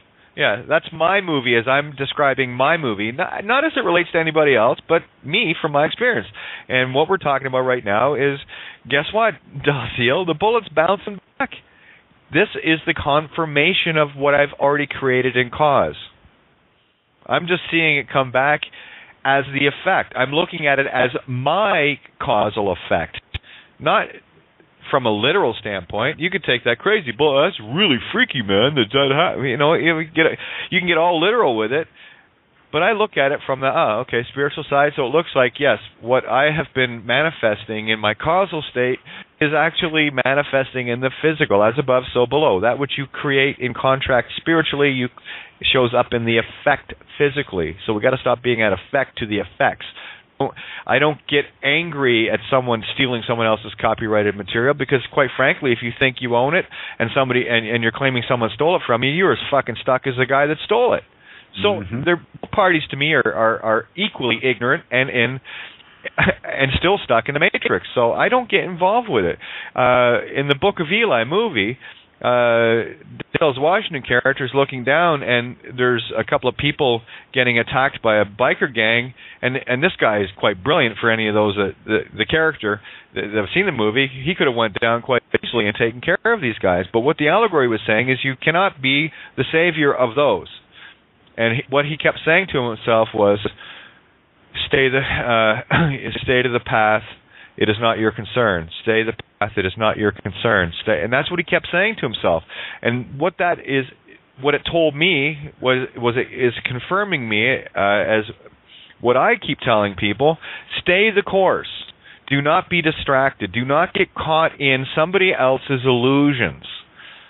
Be the cause. Get into this state of mind. Be that cause and put the intention out in neutral, non-polarized, because if you're looking for vengeance, it's going to blow up in your face. And that's what's going to happen to the parts of our consciousness like Dalziel or any of these fools that are still thinking that they can, create an effect using a physical means. You can't. That's bass ackwards. And these people that are dealing, especially in the legal stuff, are at complete effect to those that are at most effect of all.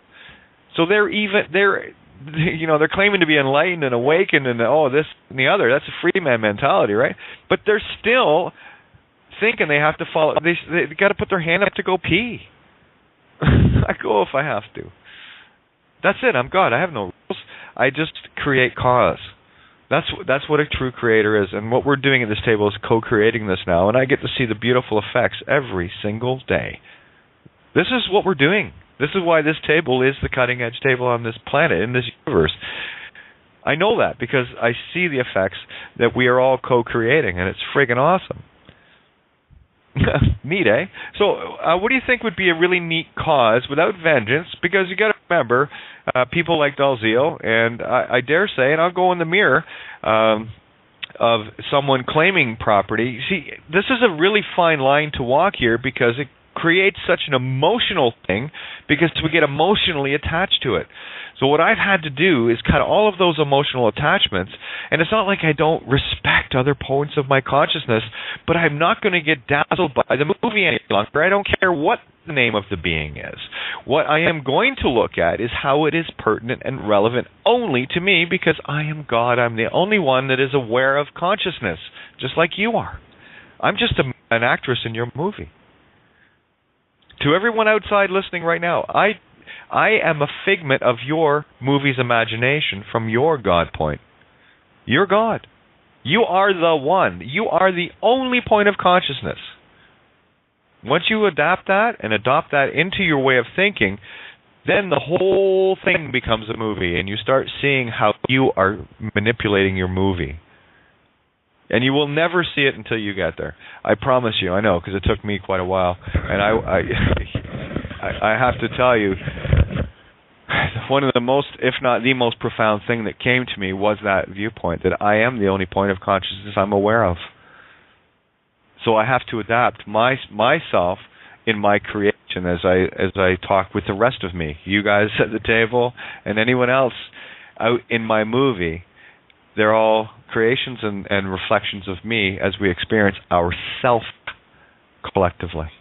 It's quite brilliant. Take a bow, God. You did well. You're gods. That Jiminy Cricket was right. Julius C. No. John Carter Mars. No. Jesus Christ. That was the one. That was the JC. Isn't there a group in the U.S. called the JCs? Yeah, there are. Yeah. We'd be old roosters now. Yeah. It's funny how they call us old roosters. We're Okay. the old cocks. Ruse stirs. Ruse is a what? Joke of Stir is divine feminine. Yes, you are a ruse stir. Okay?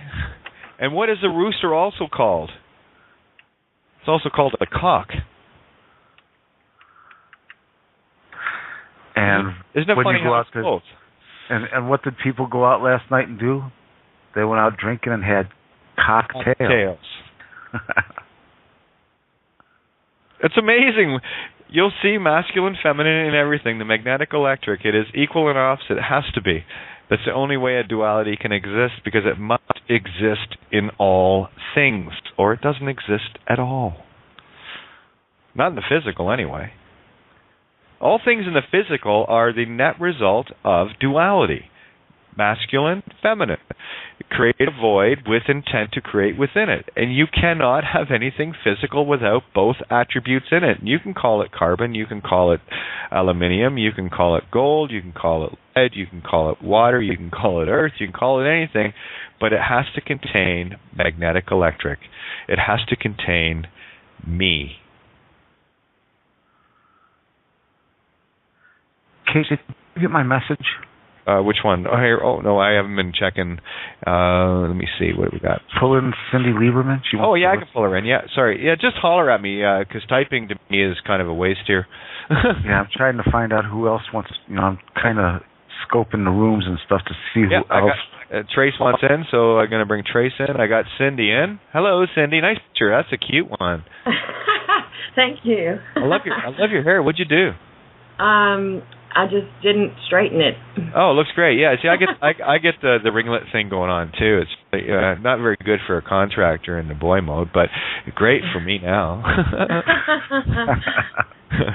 Okay, well, Adam was trying to pull me in, and he got bumped off. So is there room to pull him into? Ads? Yeah, ads. I got him. Gotcha. Okay, I'm trying to bring Trace, ads, and everybody else is in. But hi, Santo. Hi, Michael. Hey. Hello. But are we having fun tonight? I love the show. Amazing show. Isn't it fun?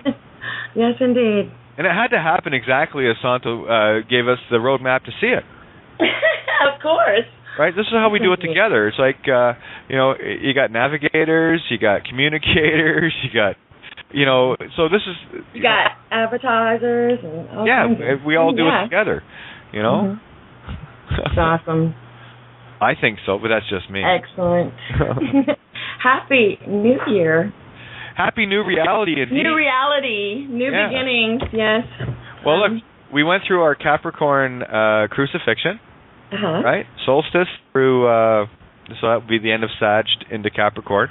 Had our 3 days of darkness, right? We had to be in the tomb, and then, of course, we were born again on the 25th. And here we are in the 12 days of the Christ, Mother Isis, Christmas. And, isn't it funny? Because we talked a lot about this this time last year, Santo, remember? You just took the words right out of my mouth. Remember last year? Yep. January 6th last year was potent. Can you maybe give a little breakdown of this time of year for people? Well, first of all, it's perihelion time. Anything between the 1st and the 4th of January, that's where the Earth is closest to the Sun in its orbit. Scientists tell you that's because of the elliptical orbit, but it's not. It's because of the vortex cone orbit that we are in. At one part of this cone, we are closer to the Sun, of course, and then we are further away at July the 4th from our primary. The opposite, which is apohelion day. And so, but together with the fact that the Sun is climbing, which is a aggressive, fiery energy, this is what Capricorn is all about. It's about the climbing goat, the Sun beginning its climb. It's starting, it's not falling anymore. It's actually climbing. Sol Invictus is getting out of the grave, and he's climbing up towards his mother at the Tropic of Cancer. But what is happening is that the Sun has to grow his rays and lengthen, hence we have Lent coming up. But usually in Egypt they called the 6th of January the Epiphany because the Sun appears after 12 days. You see, he appears in the temple at 12 years of age, and he says, of course I would be in my father's temple. You didn't need to go and look for me. Where else would I be? The temple is the ecliptic, and the Sun is on the ecliptic after 12 days saying, well, of course I'm on here. Where else am I going to be? You thought I was dead? No, I left that behind 12 days ago. I'm out of there. I'm in my father's temple. So he appears. You see, the Egyptians waited 12 days before the Epiphany for 12 days of climbing on the ecliptic, and then they said, yes, the Sun has appeared. It has something to do with the amount of degrees required before the Sun is officially seen to. I think the Sun has now grown 1 degree on the ecliptic because it takes 8 days on the horizon for the Sun to travel 1 degree. And how old was Jesus when he was in the temple talking to all the teachers? 12 years old. Yeah, just for anyone that went to Sunday school, you might remember that story. They went looking for Jesus. They couldn't find him. And he did the same thing. Of course I'm in my Father's house. So there it is. There's Egyptian story, Christian story. It's all the same story. We just had to learn how to read it. Impressive. Aloha. Michael. Wow. Kate, Santos, and all. The love, the knowledge, the truth. Wow. I was just thinking, Santos and the word librarian. I know, eh? Yeah. Libra, Abra. Again, yeah. Books, writing, abracadabra. It's pretty impressive. So, you know the story, Bringers of the Dawn, or this allegory? Could you talk a little bit about that? I'm not familiar. Santo? We have that saying. Which one? Bringers of the Dawn. Bringers of the Dawn. It's always, being a Gemini rooster, born in 69, always up, crack of dawn. There's always something Barbara that kind of resonates with. The book, Kate, by Barbara Marciniak. If that's you, Trace, I can barely hear you, hon. Oh, is that right? Okay, how about this? Is that better? That's better. Okay, yeah, no, Bringers of the Dawn. I read that book 20 years after it was written, but a lot resonated with, what was the quote? Those of us that are called, we can have a business card that says on call 24/7. System busters, on call 24/7, bringers of the light. So that's where that saying comes from. Bringers of the Dawn. Barbara Marciniak talking, channeling Pleiadian knowledge. Here we go. See, I get to learn something every time. Great show. I really appreciate the focus on having fun, because that's how I've been doing it.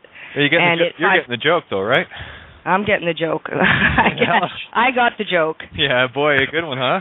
I'm on the other side of it. I'm pulling in, joy and abundance and happiness right now. It's here. The new energy's here. It's great.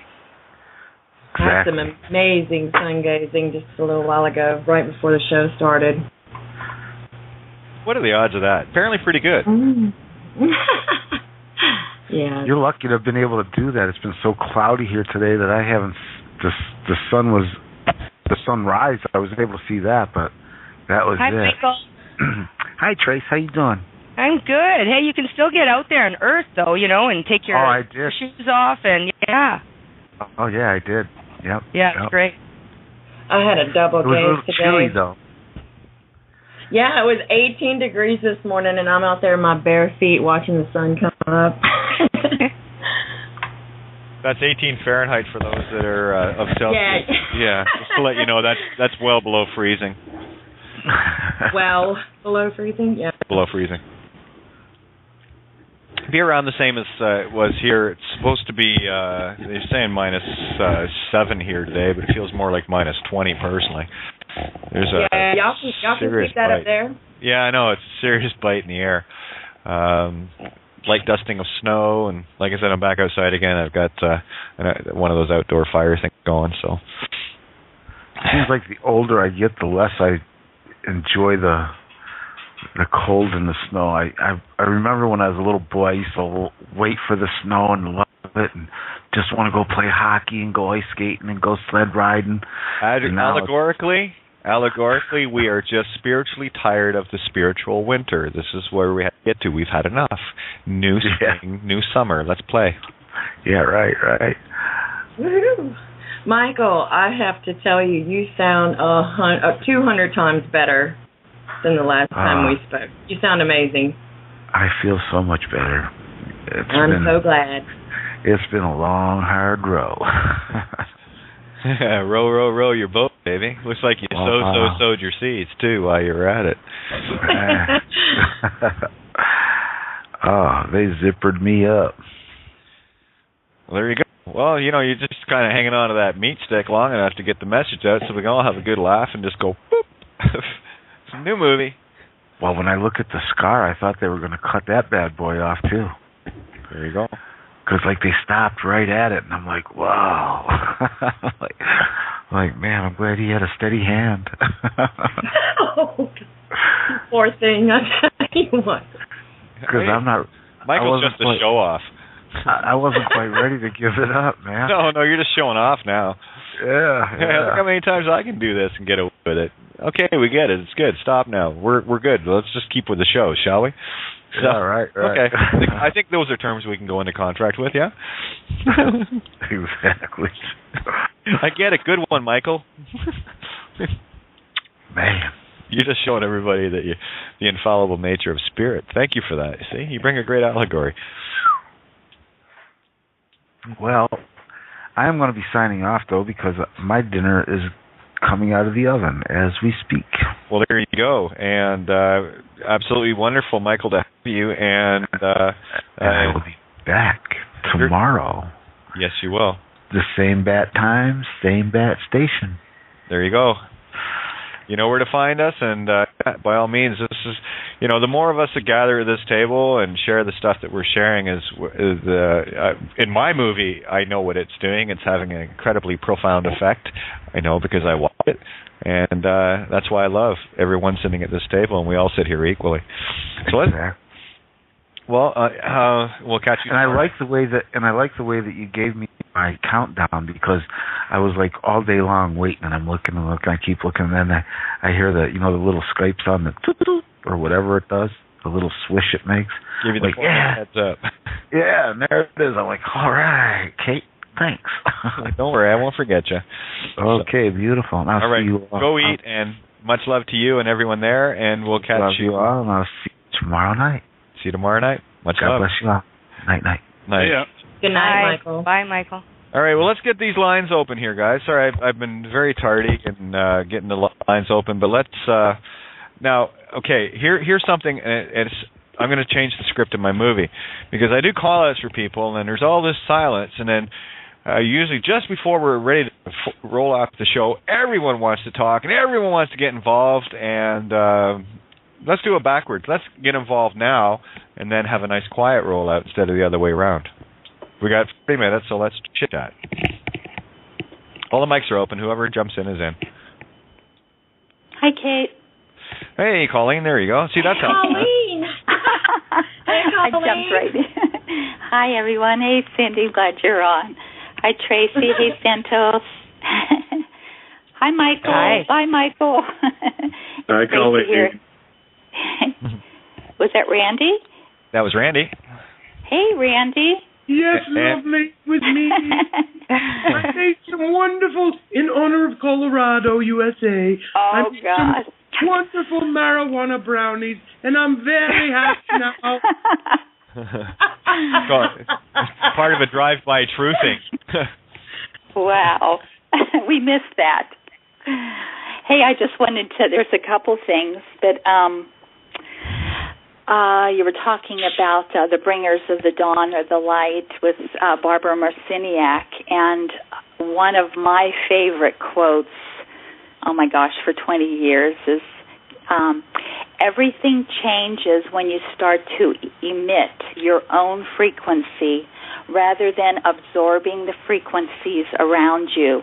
When you start imprinting your intent on the universe rather than receiving imprint from existence. Yep. Awesome.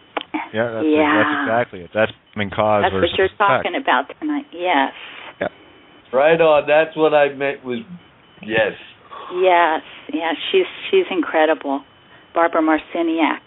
But I did want to share very timely the Tao of the Horse. And, I was going to ask you about the cards. You pulled a horse. Yeah.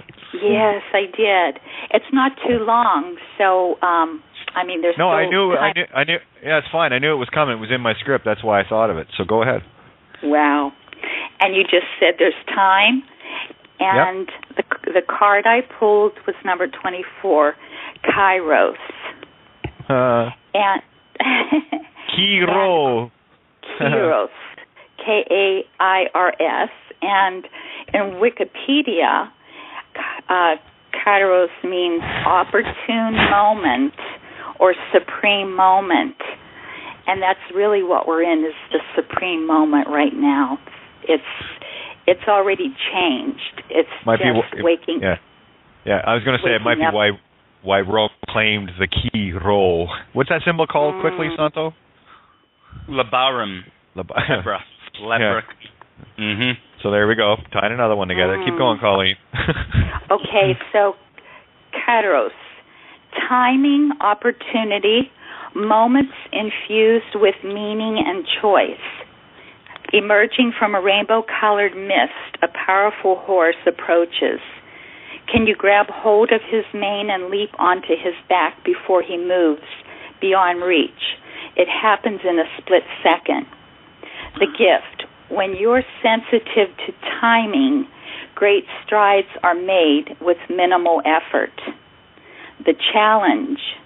The best laid plans can distract you from unexpected opportunities. Yet you cannot force the issue. Sometimes you must wait patiently for an opening, then act without hesitation.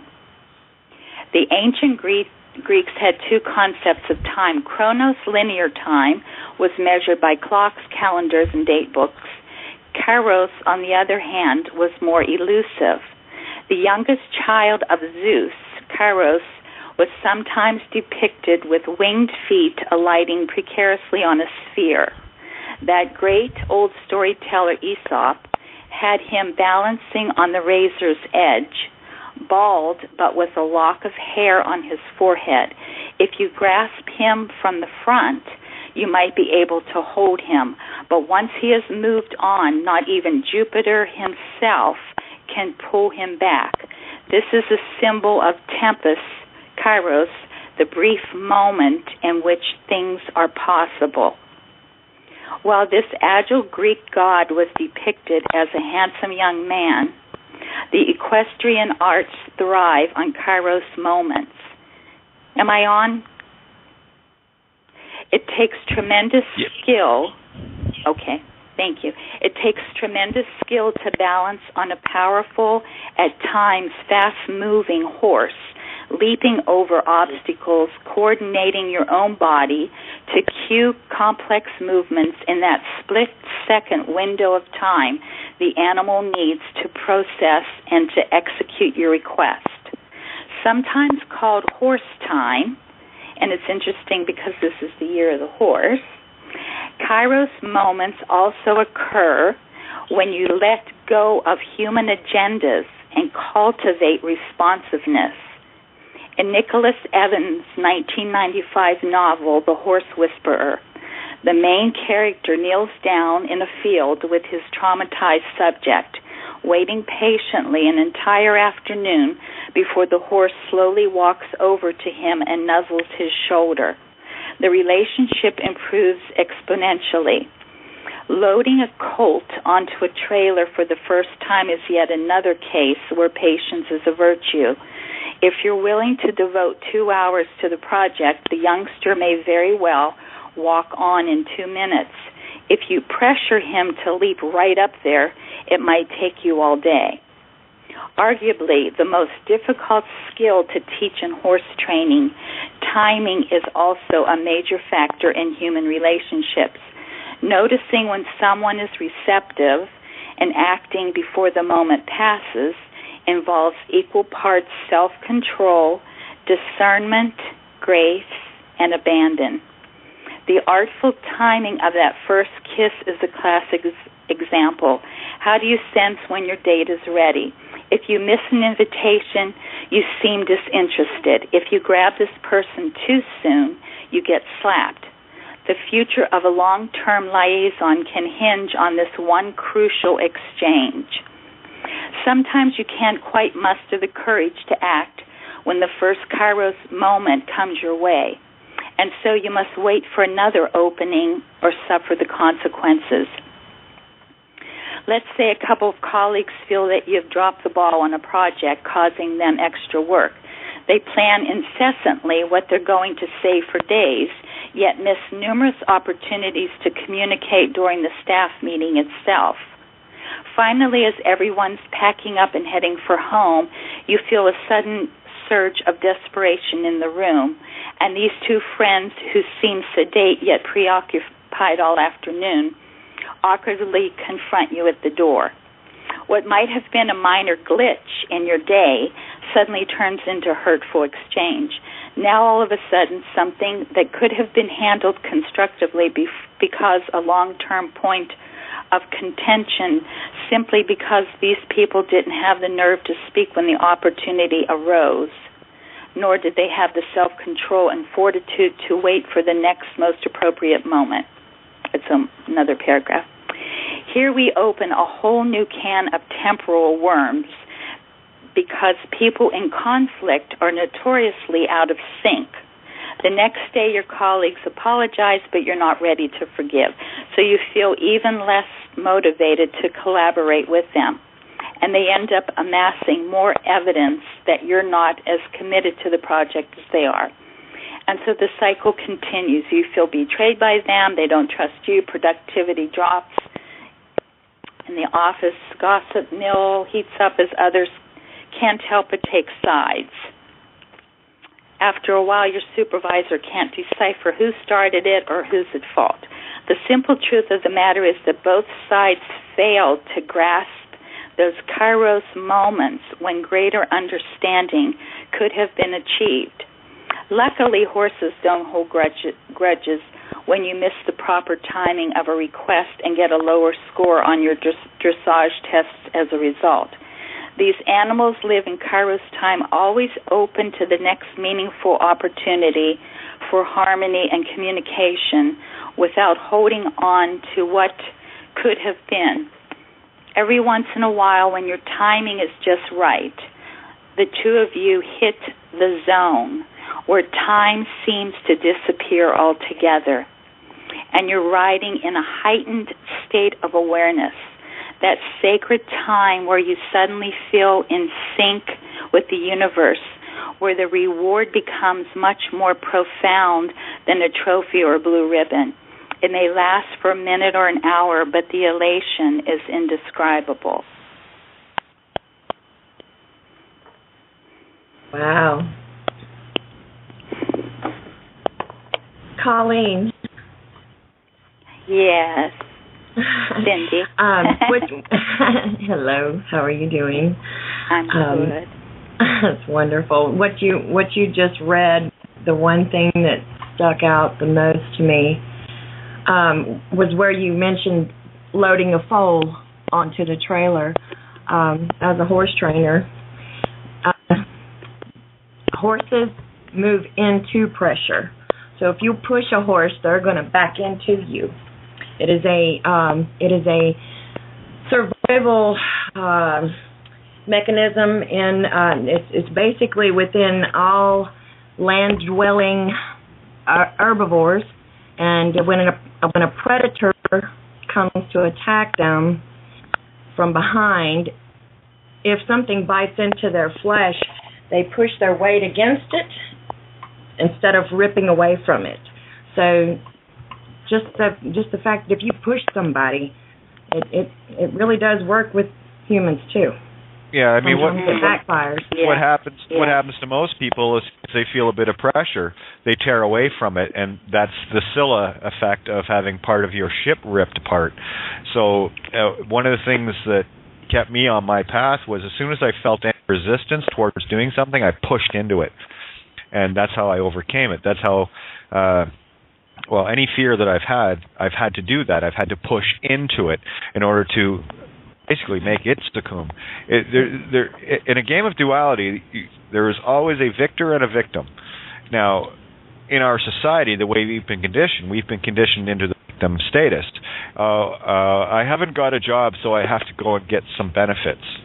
Right? So that is succumbing to the pressure instead of going, oh, okay, well, I better go out and try to figure something else out instead. But the system has got us so with these inception thoughts conditioned and controlled into yielding to the benefits instead of destroying that which is pushing against you. Or again, it's these are perfect allegories that you guys are sharing. The whole idea of the kairos or kairos in that moment. how many times have you seen people want to react right away, and how many times have you heard me say, there's things that I want to do, but that something tells me no, the timing isn't right yet. There's something I still have to, and as soon as I get the urge to do something, that's when I know the timing is right. I let it flow to me. I don't go looking for it, because it will always show up. The harder you look for something, imagine looking for your keys that you knew you left somewhere, and you could spend hours looking and never find them. And then as soon as you give up, you go sit down and you walk over somewhere, and there's your keys sitting right there for you. As soon as you let go, this is the whole idea of this game. The only thing keeping people in this game is their insatiable lust to hold on to the chains that bind them. And this is what Santo had referred to earlier with what is bound on earth is bound in heaven. So if we can be physically bound, we are also in turn spiritually bound. And the only thing that can and the only thing that will ever set you free is truth. And the only way you can find truth is within you. You won't find it in the literary world here. Sorry. I mean, you won't find it in literature. You won't find it in anything of that nature at all. What you have to do is read between the lines, see what is unseen. What I do, Kate, is I look for the synchronicities. Like, I've put my intention, so I know what my yellow brick road is, and I'm not veering off that. So what I do is I look for the synchronicities. They add up a little bit before I'll take an inspired action.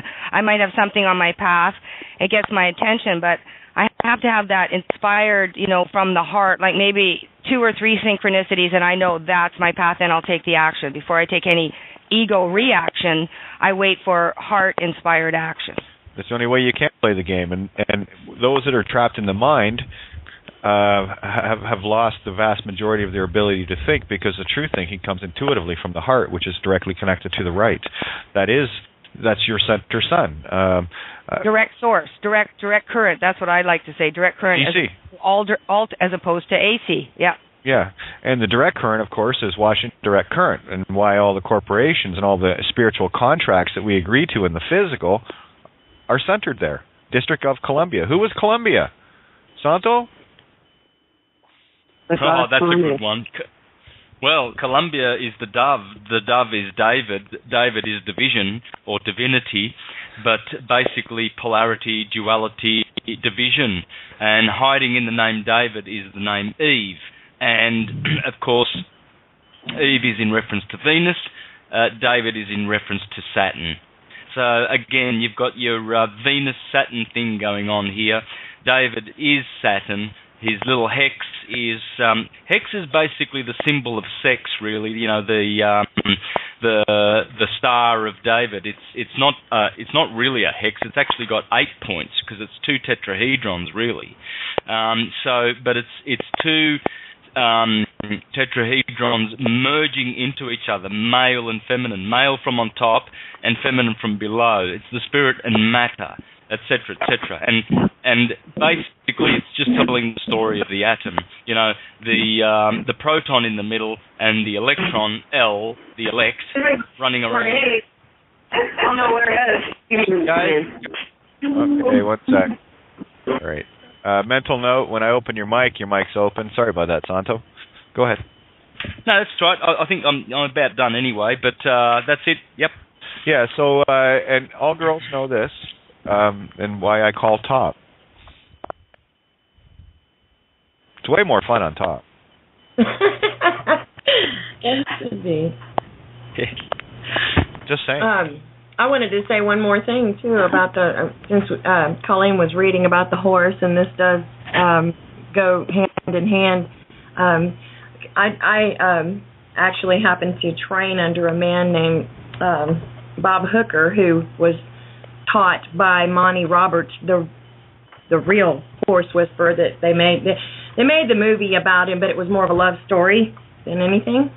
And when I learned about this knowledge of whispering to the horses, what they do is they advance onto the horse.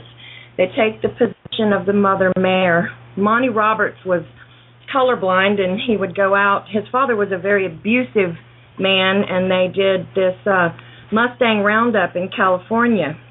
and they would herd up as many Mustangs as they could, and they would have this cowboy race where, you know, they'd put 2 or 3 cowboys to one horse and who could saddle him, blah, blah, blah. But, you know, while he was in the desert, he would sneak away from the camp with his binoculars because being colorblind, he could see with the moonlight just as clear as day. And he started studying the herd, and he discovered most people think that the stallion runs the herd, but it's actually the mother mare. And where I'm going with this is when one of the kids behaved, of course, it's the mother.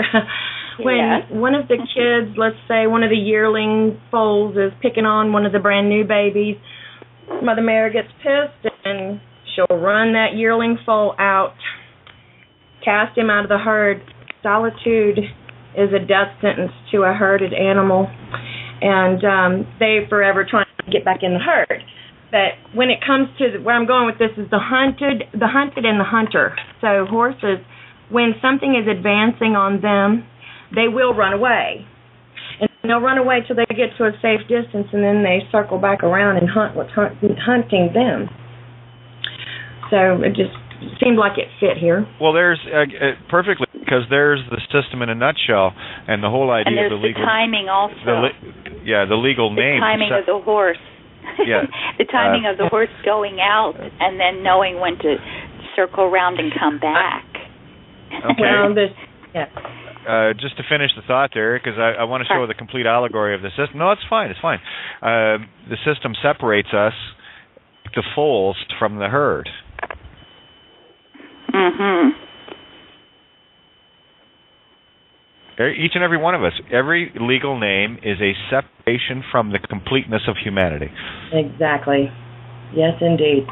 So there is the maritime mother law, mother church, separating the foals or the fool. And what is the mother called? A mare? Yes, exactly. So, and as Colleen so aptly put, we're now moving into the year of the horse, the Horus. The Horse, the whore of Babylon. Wow. It's all in the phonics. I keep telling people, you got to be a purple being to get this. That's great. Awesome. Right. All things for a reason. Tracy, when you were talking earlier about you look for your synchronicities, and sometimes you'll wait till you see 2 or 3, and that's another thing. That's that real knowing the timing of when to act on those synchronicities, but to get and really be aware of the synchronicities, what do we have to do? We have to be grounded, balanced, and we have to turn off that mind chatter and the distractions, or we'll miss the synchronicities, we'll miss the correct timing, we'll miss getting in the zone, which is the downloads, right, Kate? And, so I agree. It has to be that right timing. And then just like here in the book, how many times, I'm sure everyone listening, is when you know that you are in the zone and you are in the correct timing. There is no time. Exactly. What's your hurry? Yes. And that heightened sense of awareness. It's like everything seems so surreal that you have left this dimension. Well, you're aligned with nature. You're out of the AC current. You're out of the matrix. You're direct current. It's direct downloading. The synchronicities are recognizable. But sometimes that yellow brick road, you want it clear. You know, every door you open, every choice you make has infinite possibilities behind it. So for me, I'm manifesting very quickly, very deliberately, very intently, and so it's not a matter. I trust now, before I don't trust. I trust and I say yes to everything that everyone shares and everything I hear. So I say yes and I trust until I see otherwise, and that's the same with my synchronicities. I'm like, the first time somebody handed me, 20 years ago, Conversations with God, I wasn't interested.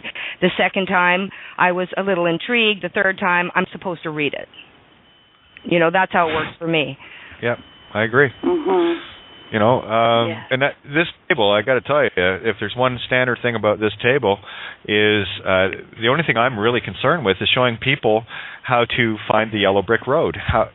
And I'll use my own synchronicities, all of these things that line up with me as people. The longer you've been at this table, the more you see it, because you've experienced more of the things that we talk about here. And in particular, I take very specific things out of my allegory and share them. So, see what I mean? It is real. It is magic. You can do this. This is your ability. Don't be fooled by any system telling you that you're lesser than this. You are God. No, this frequency is the magic realm. Yep, it is. Absolutely, it is. It's peaceful. It's serene, and we've all been through our trials and tribulations. Oh yeah. You know. And I earned this. We earned this going. That's how I feel. Yeah, we just had to have it beat up. That was enough to wake up. That's what we do. We're doing that more and more. We're having a good laugh at. So it's only us, right? I got so God. It's like, wow, yeah. I got God. I'm good with it. I am totally okay with being God because I couldn't have had a game otherwise. Yeah, I remember when I was in a settlement meeting with a brethren judge in Canada, a very high-ranking judge, and they pulled in the ranks for me, and I was not supposed to talk. And when he said the word legal person to my legal system lawyer sitting beside me, who was not even looking at me, I asked him to define it, and he flared his nostrils. Like a horse, like a stallion. And looked at my lawyer like, did you not tell her she's not supposed to speak? This is admiralty, blah, blah, blah, whatever. Of course, he didn't say that, but I knew what I was doing there. And at that point, I decided that the only way to do this was to have fun, because this was just like, it's how else do you dispel the fear and the intimidation and the bullshit and the deception, but just, have fun with this. Crazy. It would have beaten me up. It would have destroyed me if I didn't decide to have fun along the way while I was doing it. Yep. Beautiful. It's the make or break, It really is. And these are the things that make us climb to the highest of highs or have us taking ourselves out. And those of us that have walked this road have seen both sides of it. There have been some serious days of desperation, but these are the things we had to achieve in order to get the contrast. And now that we have the contrast, we can start having, for the first time, a laugh at this and realize, maybe for the first time in this life, that all of these supposed governments and commerce and lawyers and they are at the most effect and the dumbest downed individuals on the planet. Are you finished having your time at being an effect to their effect? I'm done. Now I laugh. Yeah, they've been mocking us for a long time. It's our turn. Well, yeah. I mean, it's. I don't know. It's like the kindergarten students have been running the university, and we have bought into it in order to have that game. So it's okay. I got it. It's funny. New game. And X marked the spot with the Grand Cross. Did it not? Did that not look a lot like a? Oh yes, indeed. Like a sniper's rifle scope. Yeah. That tells me allegorically that we finally brought the quad into 0 point. New game. Well, that's interesting. I guess the people who spray the chemtrails know about the Cardinal Cross, because this morning when I walked out, they had one of those X marks the spot in chemtrails up above my house. Okay, so I guess now we can show the allegory to those that are all worried about these X's in the sky that our game has been trying to tell us this all along, but we've been too busy saying, "Oh, it's going to kill us! It's going to." You see, are you at effect or are you at cause? Mm-hmm. How it's you can take a joke one of two ways. I opened up with that joke. Everyone's wondering, why aren't he celebrating him? Oh, he got a blowjob. Yeah. No, he gave one. You put it in the mirror. You see, so right. And this is what I'm asking people to do. Dare to see the joke. Dare to see the other side of the giggle. It's more profound. It's way more fun. with the chemtrails, remember the one night, it must have been 8 months ago, maybe 6 months ago, Kate, and the one chemtrail turned into the Phoenix? Yes. And actually, Cindy was on the other end of town, and she saw it too that night, but she wasn't on the call. But and that's what happens now, because maybe a year now, because of my daughter calling me on it, always gone on about the chemtrails, and I had shared that a while ago, that my daughter finally said she didn't want to hear about the chemtrails anymore, and so I got it. And so I just switched it around, and I wasn't going to let it get to me that way. But I do post pictures, and I still talk to people about it, but I don't have that charge anymore. And that charge really did affect me, and I found out it was affecting my daughter, and she finally said she didn't want to hear about it anymore. So that was a gift for all of us.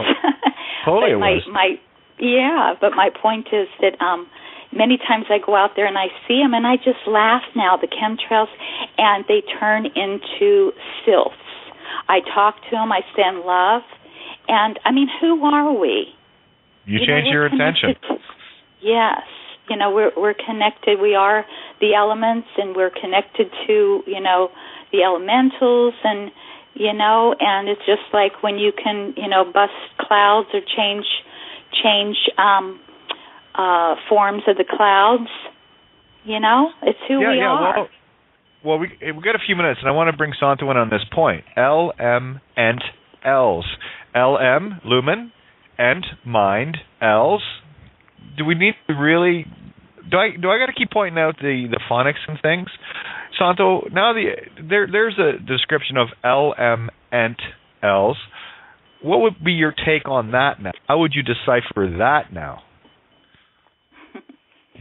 Yeah, well, elementals, obviously, as I pointed out with my, I think it was the Adam and Eve or Mars-Venus show, element means nothing but the mind of Eve or the mind of El. Elements are matter, you know, they make up matter. And so elemental is a creature that comes from one of the four elements of matter. You know, we come from salamanders. We are the fire people. We are the fire race. We have come through the salamander elemental spirit. But there are also earth elements and, you know, gnomes, and you've got air elements and you've got water elements. And so, yeah, they all have the mind of Eve in them because they're all involved in matter. Mind over matter. There you go. And the LMN is lumen. Isn't it interesting that when we speak of elementals, we go ethereal on it, and when in fact the mirror of it is it's the material world that is created because of the LM and Ls. Yeah. L is the intent, right? Put together, right? Is Isis, Ra, L. L is the culmination of the creation of the magnetic electric. That's why the Israel lights fled the darkness of Egypt. It's all allegory, and it's quite stunning. And what a script. Have a look at the script we wrote for this. Look at all of the pieces and how all of them connect completely. And it all connects with one thing. There is only one inviolable thing in this entire universe that connects it all, and it's one word: sound.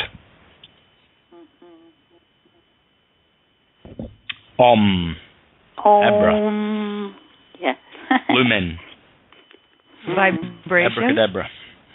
Yep. Frequency.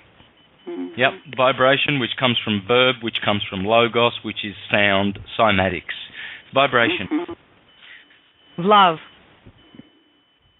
Yes. The frequency of love. The highest. Well, that's the generative principle. That's what generates it all, love. Otherwise, you're acting out of fear. Right. Yep, and love has both sides of the coin as well. And a lot of people think that the opposite. They go around, you know, just like, oh, love or hate. And it's not. It's fear, you know, well, love or fear. How many nights have I come across with real tough love? Oh, one or two. Yeah, maybe a 50-50 split. And sometimes it's real difficult for us to accept the truth, Kate. It's not you're being tough. It's just it's clan mother love. It's clan mother love, you guys. That's what it is. It's unconditional. It's like watching kids sticking their head in a fire and they're not feeling it, but they're scorching themselves to death. And I'm going, stop doing that, would you please? Yeah. Emergency. Yeah. Oh, yeah. And look at, Santo had mentioned earlier. Who right now is on the throne of England? You've seen the symbols, right? Elizabeth reigns. No, she doesn't. Sorry. I do. And you know the beautiful thing about grandmotherly love? People tell you everything. Yep. It's the open heart. Open heart is a space for healing. We don't heal each other. We open our hearts and we heal ourselves. Yeah, did I mention I'm a tranny? Wait a minute. I have to take myself seriously for a second. 1 sec. No, that didn't work. You're a granny tranny. I'm a granny tranny. It's all good. I can be. See, here's the gift of. No, it's clanny. It's clan mother tranny. Clanny granny tranny. Clanny granny. I'm the clanny granny tranny planny. Of the planny. Man. To be at all. Remember, we want to laugh more, right? Well, that's the game. I'm just trying to make you open up. Oh, that's the frequency we want. It's the playfulness of innocence of, lately what I've been doing, I walk my dogs. I've always been, I'm a Sagittarian, so it's all about the thighs, and I do like to run. But lately I've been just bursting out and sprinting down the beach, just like a kid would do. All of a sudden, sprint. It's great. It's freeing. It's great. It's that higher frequency and the lighter heart, and that's really where it is. It's that inner child. The innocence, never lose that. I mean, I do that and talk to the plants and the everything, and my neighbors sometimes think I'm crazy, and I've always had that inner child, and I will die my last breath, and she will still be my inner child. And it's just like my rebellious side is my 19-year-old perpetual teenager. Deal with it. I'm keeping myself young. Exactly. And we got about 4 minutes till we roll off here, so I just want to remind everybody that I'm looking at Thursdays and Fridays to be dedicated to syncretism completely. So Santo has opportunities. Again, Santo, if you're going to do charts or whatever, you have time to do it. And also to get as much of this information into people's heads as possible. And it's a good thing. I'm almost out of battery here. I got 5%. So we may roll off sooner. So just a reminder, and we have Chris coming in on Sunday nights now from 7 to 9 with Christ Ofer with shredding the system. So I'm looking forward to that Sundays. So if I run out of battery, which I will not be able to make it back, much love to everybody. So I won't make my power source in time, so I just want to let people know I love you, and tomorrow night. Love you, Kate. Thank you, Santo. Everybody. Love you, Kate. Hey, Santo. Love you all. Happy new reality, everyone. Mm-hmm. Oh, we'll keep going until the battery dies. I've got my warning up. Oh, there it goes. Hey, Santo. Love you all. Love you, sis. Love you. Eat your brownies. Hey, Randy. We will. You. Much love. Legalize it. See ya.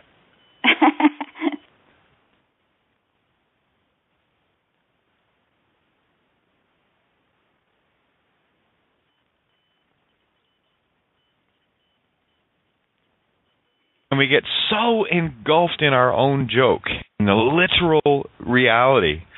I mean, it's a game, right? And it's filled with all sorts of wonderful, fun, and dangerous, and crazy, awesome shit. But how deep are you in the matrix? Remember, mother tricks, father tricks, new tricks. Time to teach an old dog some new tricks. Mm-hmm. It's all in the words. Look at all the times that, how many times have I shared allegories and, via the Phoenician spellings, right? And how magical all of that is. Look at the guy's name. Allegory.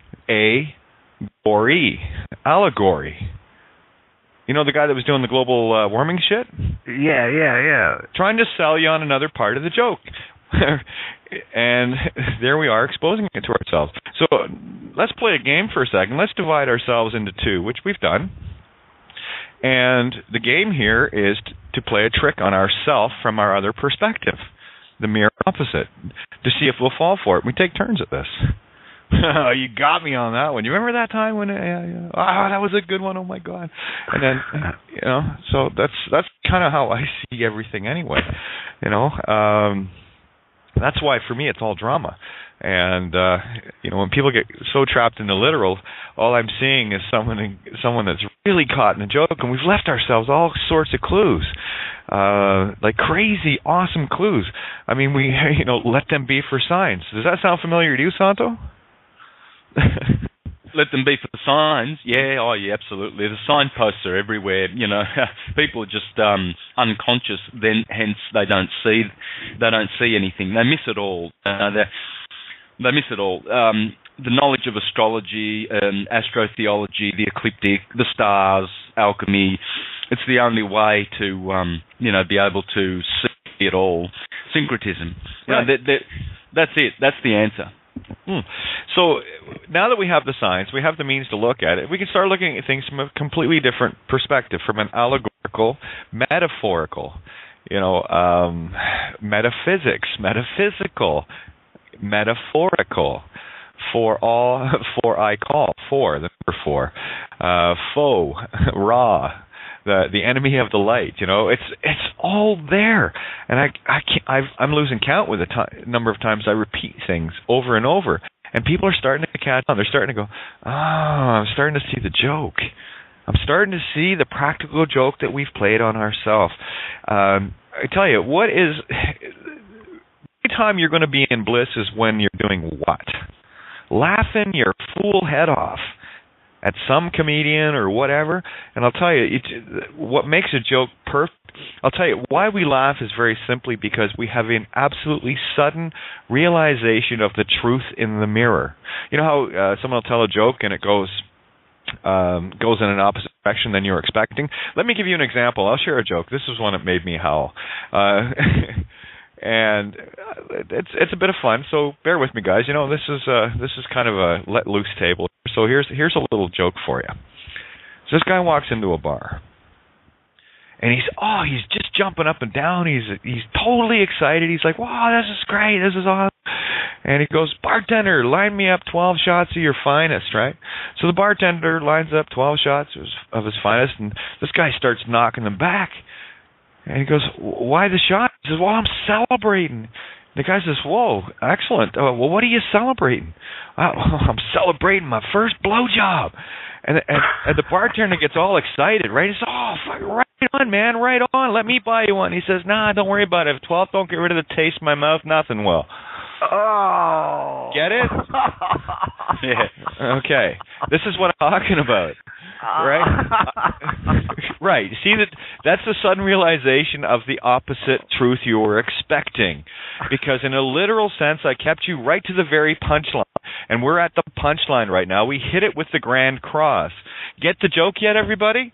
Are we all ready to stop screaming and shouting at each other and all the rest of it? Going, "Oh, you got me. Good one." So how deep into the matrix did you get? The mother tricks and the father tricks of Rome, the crone, and Papa. Guys, this is where you go, you got me. Oh, you got me so bad, and it's awesome. My turn. Yeah, really. That was pretty good. Okay. So, good joke to analyze that, eh? That's great, because we hear when I was reading this stuff out loud, and you wouldn't be the stuff that he's. Oh, you're breaking up a little bit, Mike. No, this is wrong. Huh? You're breaking up a little bit. Oh, okay. Yeah. Not sure. I've got 4 bars here. I'm good. Wow. Well, hey, listen, we're gonna make this a bit wide open tonight. So I got Randy and Mike joining us. So we got Mike M and Harmony Mike and Randy. So I just want to bring everybody in because this is kind of where I want to go tonight. If you guys are cool with it, just to let's start exposing the joke of jokes. Shall we? The hoax is over. If but one shall awaken, I'm awake. Okay, I get it. I get the joke. It's pretty funny. And now let's start rescripting this. It's our turn. Now it's our turn. Isn't that our motto? Yep, that's true. Yep. And now it's our turn. Yeah. I'm done being pranked. Done being punked, you know? It's like, I get it. My turn. Now look at all the people around us. Look at everyone around us. So caught up in the matrix. You know, we had to peel. Look at the layers we had to peel off to see this. We had to peel off the name. We had to peel off this. We had to peel off that. And it always came back to the same thing. And here we are talking about the joke. So this is the joke of the universe. Well played. I had fun. It had its ups, it had its downs, it had its really incredible points. You know, it's when people contact me regarding, you know, chemtrails or fear porn this or fear porn that or somebody being offended or this. Are you missing it? Are you so missing it that you're so emotionally caught in the matrix? How about everyone go and have a look in the mirror right now and say, I got punked. And well done. We all got punked. Can you take a joke, or you got to be a big sock about it? That's the thing. Now start having a look at all these other meat sticks that are walking around in uniforms, you know, pedophiles and all the rest of these guys. Look how deep in the joke they are. And we're at a point now where we're climbing out, going, you got a few lifetimes to figure this one out, you know. And they do. And they do. Would you wish lifetimes of this upon anyone? Oh, hell no. Right. So there's the joke, right? I wouldn't do that. But we're gonna. Because this is the way we play the game. To bliss, we must have that moment of aha, that mirror of the truth, and go, good one.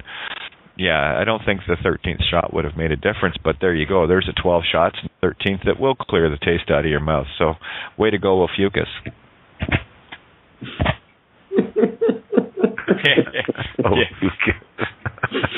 Yeah. There's someone gets the joke. Good. Yeah, I get it. Yeah. Oh yeah. Yeah. Now have a look at all the ones walking in. Well, I've got paper for you. Yeah. Moron. Fucking, you're still caught in the matrix. So start laughing at it. That's where your energy shifts. That's where you start achieving bliss, and that's where you start really getting the downloads. I might be a key point on that one. Yeah, it's all about what the system has done is it has entrapped thinkers in the left brain. That's what it's done. Everyone who is trapped by this system and who is playing in the legal public realm, they're being trapped by thought. And, you know, they get seduced because they want to be known as great thinkers. People want to be known as clever and you know, all this noisy stuff to do with thinking. None of them have any bliss because they have no knowing. None of them have entered their right hemisphere, or at least balanced the both of them. They're all polarized to the left, firmly polarized to the left, and they don't know it. You know, everything they do operates from noise, chaos. Yeah. There's no love. Yeah, take a walk through Walmart if you want to see how deep the joke went.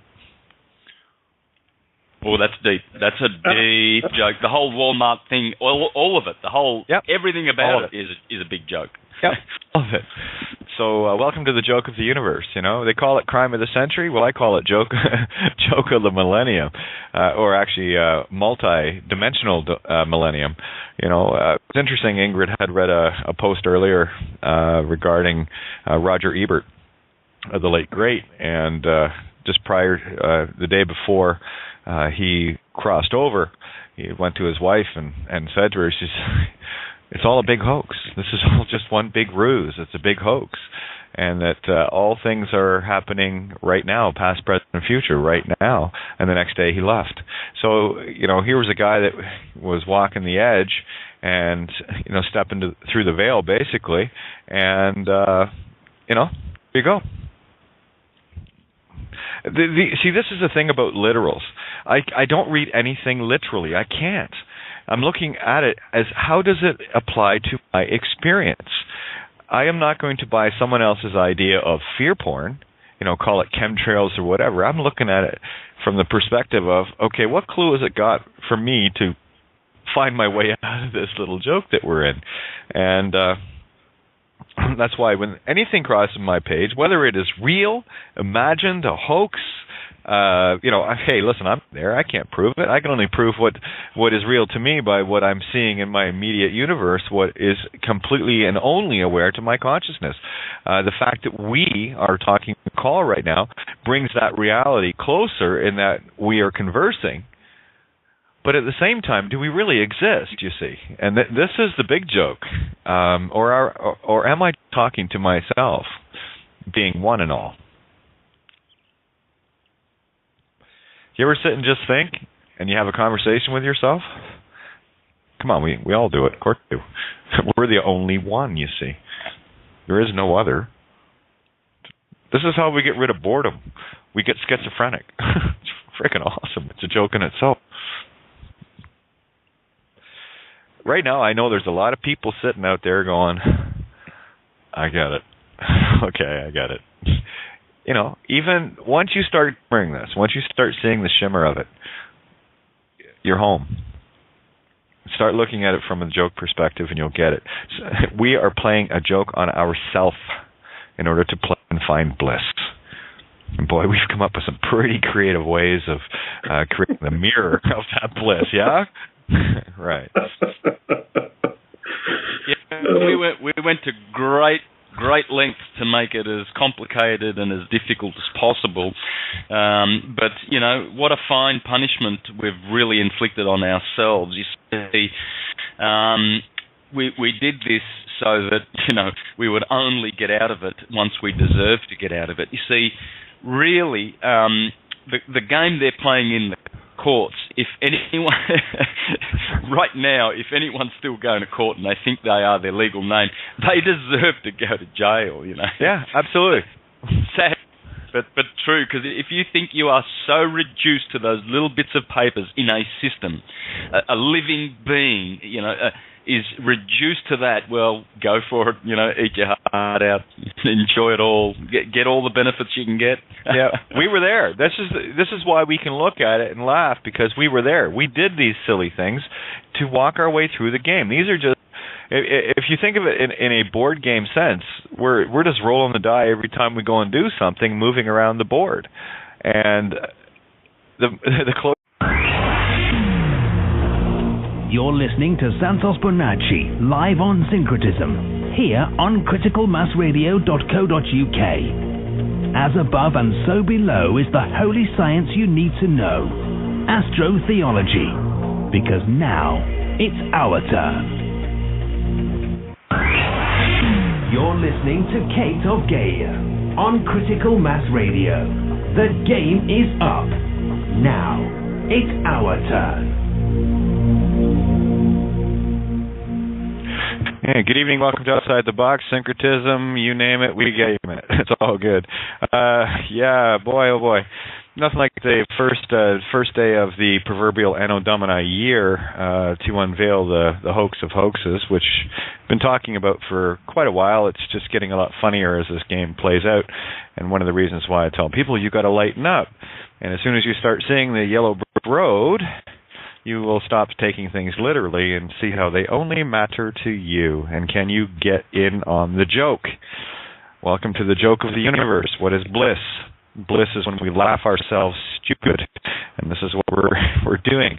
How badly did you get caught in the Matrix? How angry do you get? How frustrated, how real are you making the illusion around you? And the one that makes it real is you. So beautiful timing, of course, as always, because everything's perfect here. I've just learned to accept that with a little post that Mike, you had shared. We have Michael McCracken joining us tonight as well as Santos Bonacci, and I just want to check in to see how you guys are, and we'll have some fun exposing the riddle of riddles. Ready to play? Yeah, for sure. There you go. So how are you guys? Great. Excellent. And you guys? Excellent. Yeah, same here. Well, tell you what. We'll start off here with what was I going to say? The thing that I read today with regards to the Pope exposing what have you, and You see, it can only be as real as I make it. It can only be as real as you make it. So, that being said, how real is it? Well, it's in my universe, so I'm going to either look at it literally, get frustrated or get elated, or whatever the case may be, or I'm going to look at it as a fundamental clue as to the nature of this reality. And, guys, it's a big joke here. It's all a big joke. We're playing a joke on ourselves. I've said this for a few years. This is a big, big joke. Are you enjoying your show yet? Now think of all the times that we get all uptight about this, all uptight about that, and at the end of the day, it's just a bloody joke. But boy, what a game, eh? Yeah. You know, that's why we're the ones that are exposing the joke, right? Well, it was even funnier because it's snowing out here, and I called my local Jesuit and I read that to him, and he damn near got in a car wreck. So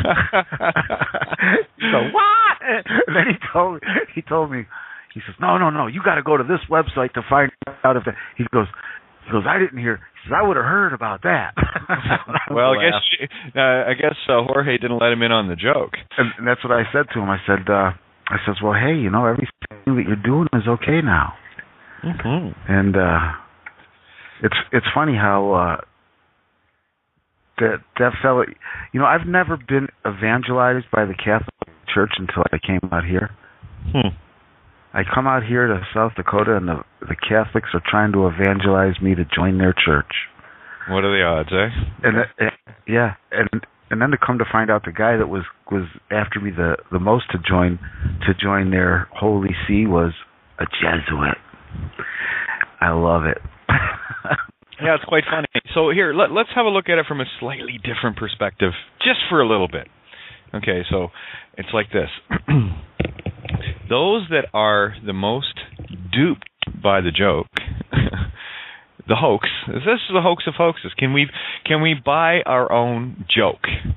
Once you get to the finish line, the funnier it gets when you start seeing the surreality of how deep.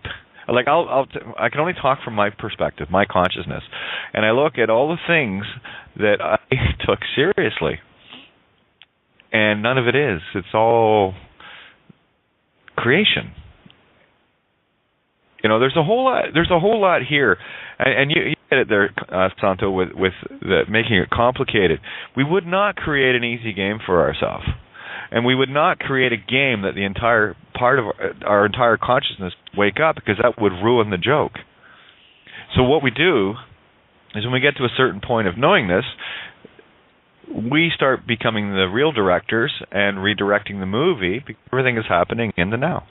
Past, present, and future is all now. So we just have to choose our timeline, and we do that through awareness, and only through awareness.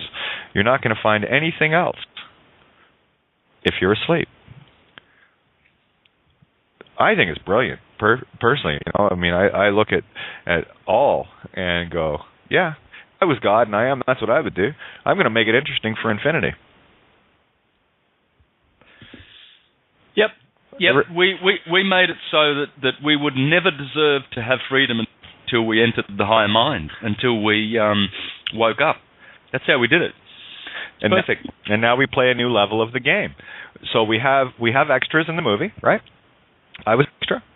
Moved up through the, kind of the supporting role, and moved into a co-starring role. And of course, I always find it quite funny, because the people that I talk to that are front-lining, it was never their intention of being front-line, because it creates a fame, right? Of course, I was just watching The Hangover. Oh my God! If you want to see reality, watch the craziest movie you can watch to see the allegories in it, and how you'll see everything. There will be so many things within your life experience that will show up in everything you do, everything you see. Now, the movie The Hangover was just this whole mess of these guys trying to figure out what the hell they did, because they couldn't remember. No, that's just a coincidence, right? Because they had taken roofies, right? And unbeknownst. And at the end of it, everyone's laughing and everything turns out. I don't want to spoil it for people, because I really want people to experience well, if you want to experience bliss, watch a comedy on occasion, and watch it for the allegories. Watch how it pertains to you.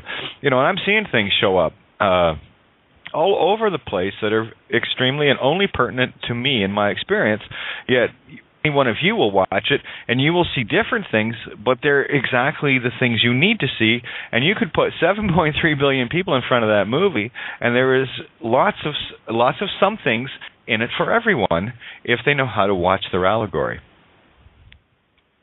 Pretty cool. Yep. Yeah, so there you go. Anyway, that was just a little bit of an awakening on my part that's really starting to streamline itself. And when you're not stressed out about anything, when you're not worried about anything, and believe me, if I was to choose a literal life, I would have lots to be worried about. Lots. But when you see it from the allegorical perspective, when you start seeing it as a movie, and that you're looking for the things to follow your own path, isn't it funny how the movie starts working in your favor, and you start magically things start appearing for you, and you don't even have to ask. And it's always the ones.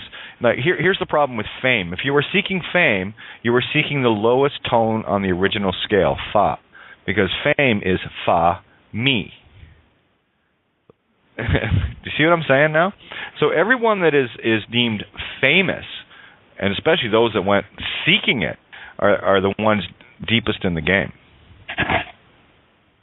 Have a giggle. Hopefully that should make you feel better in many ways, knowing that you didn't fall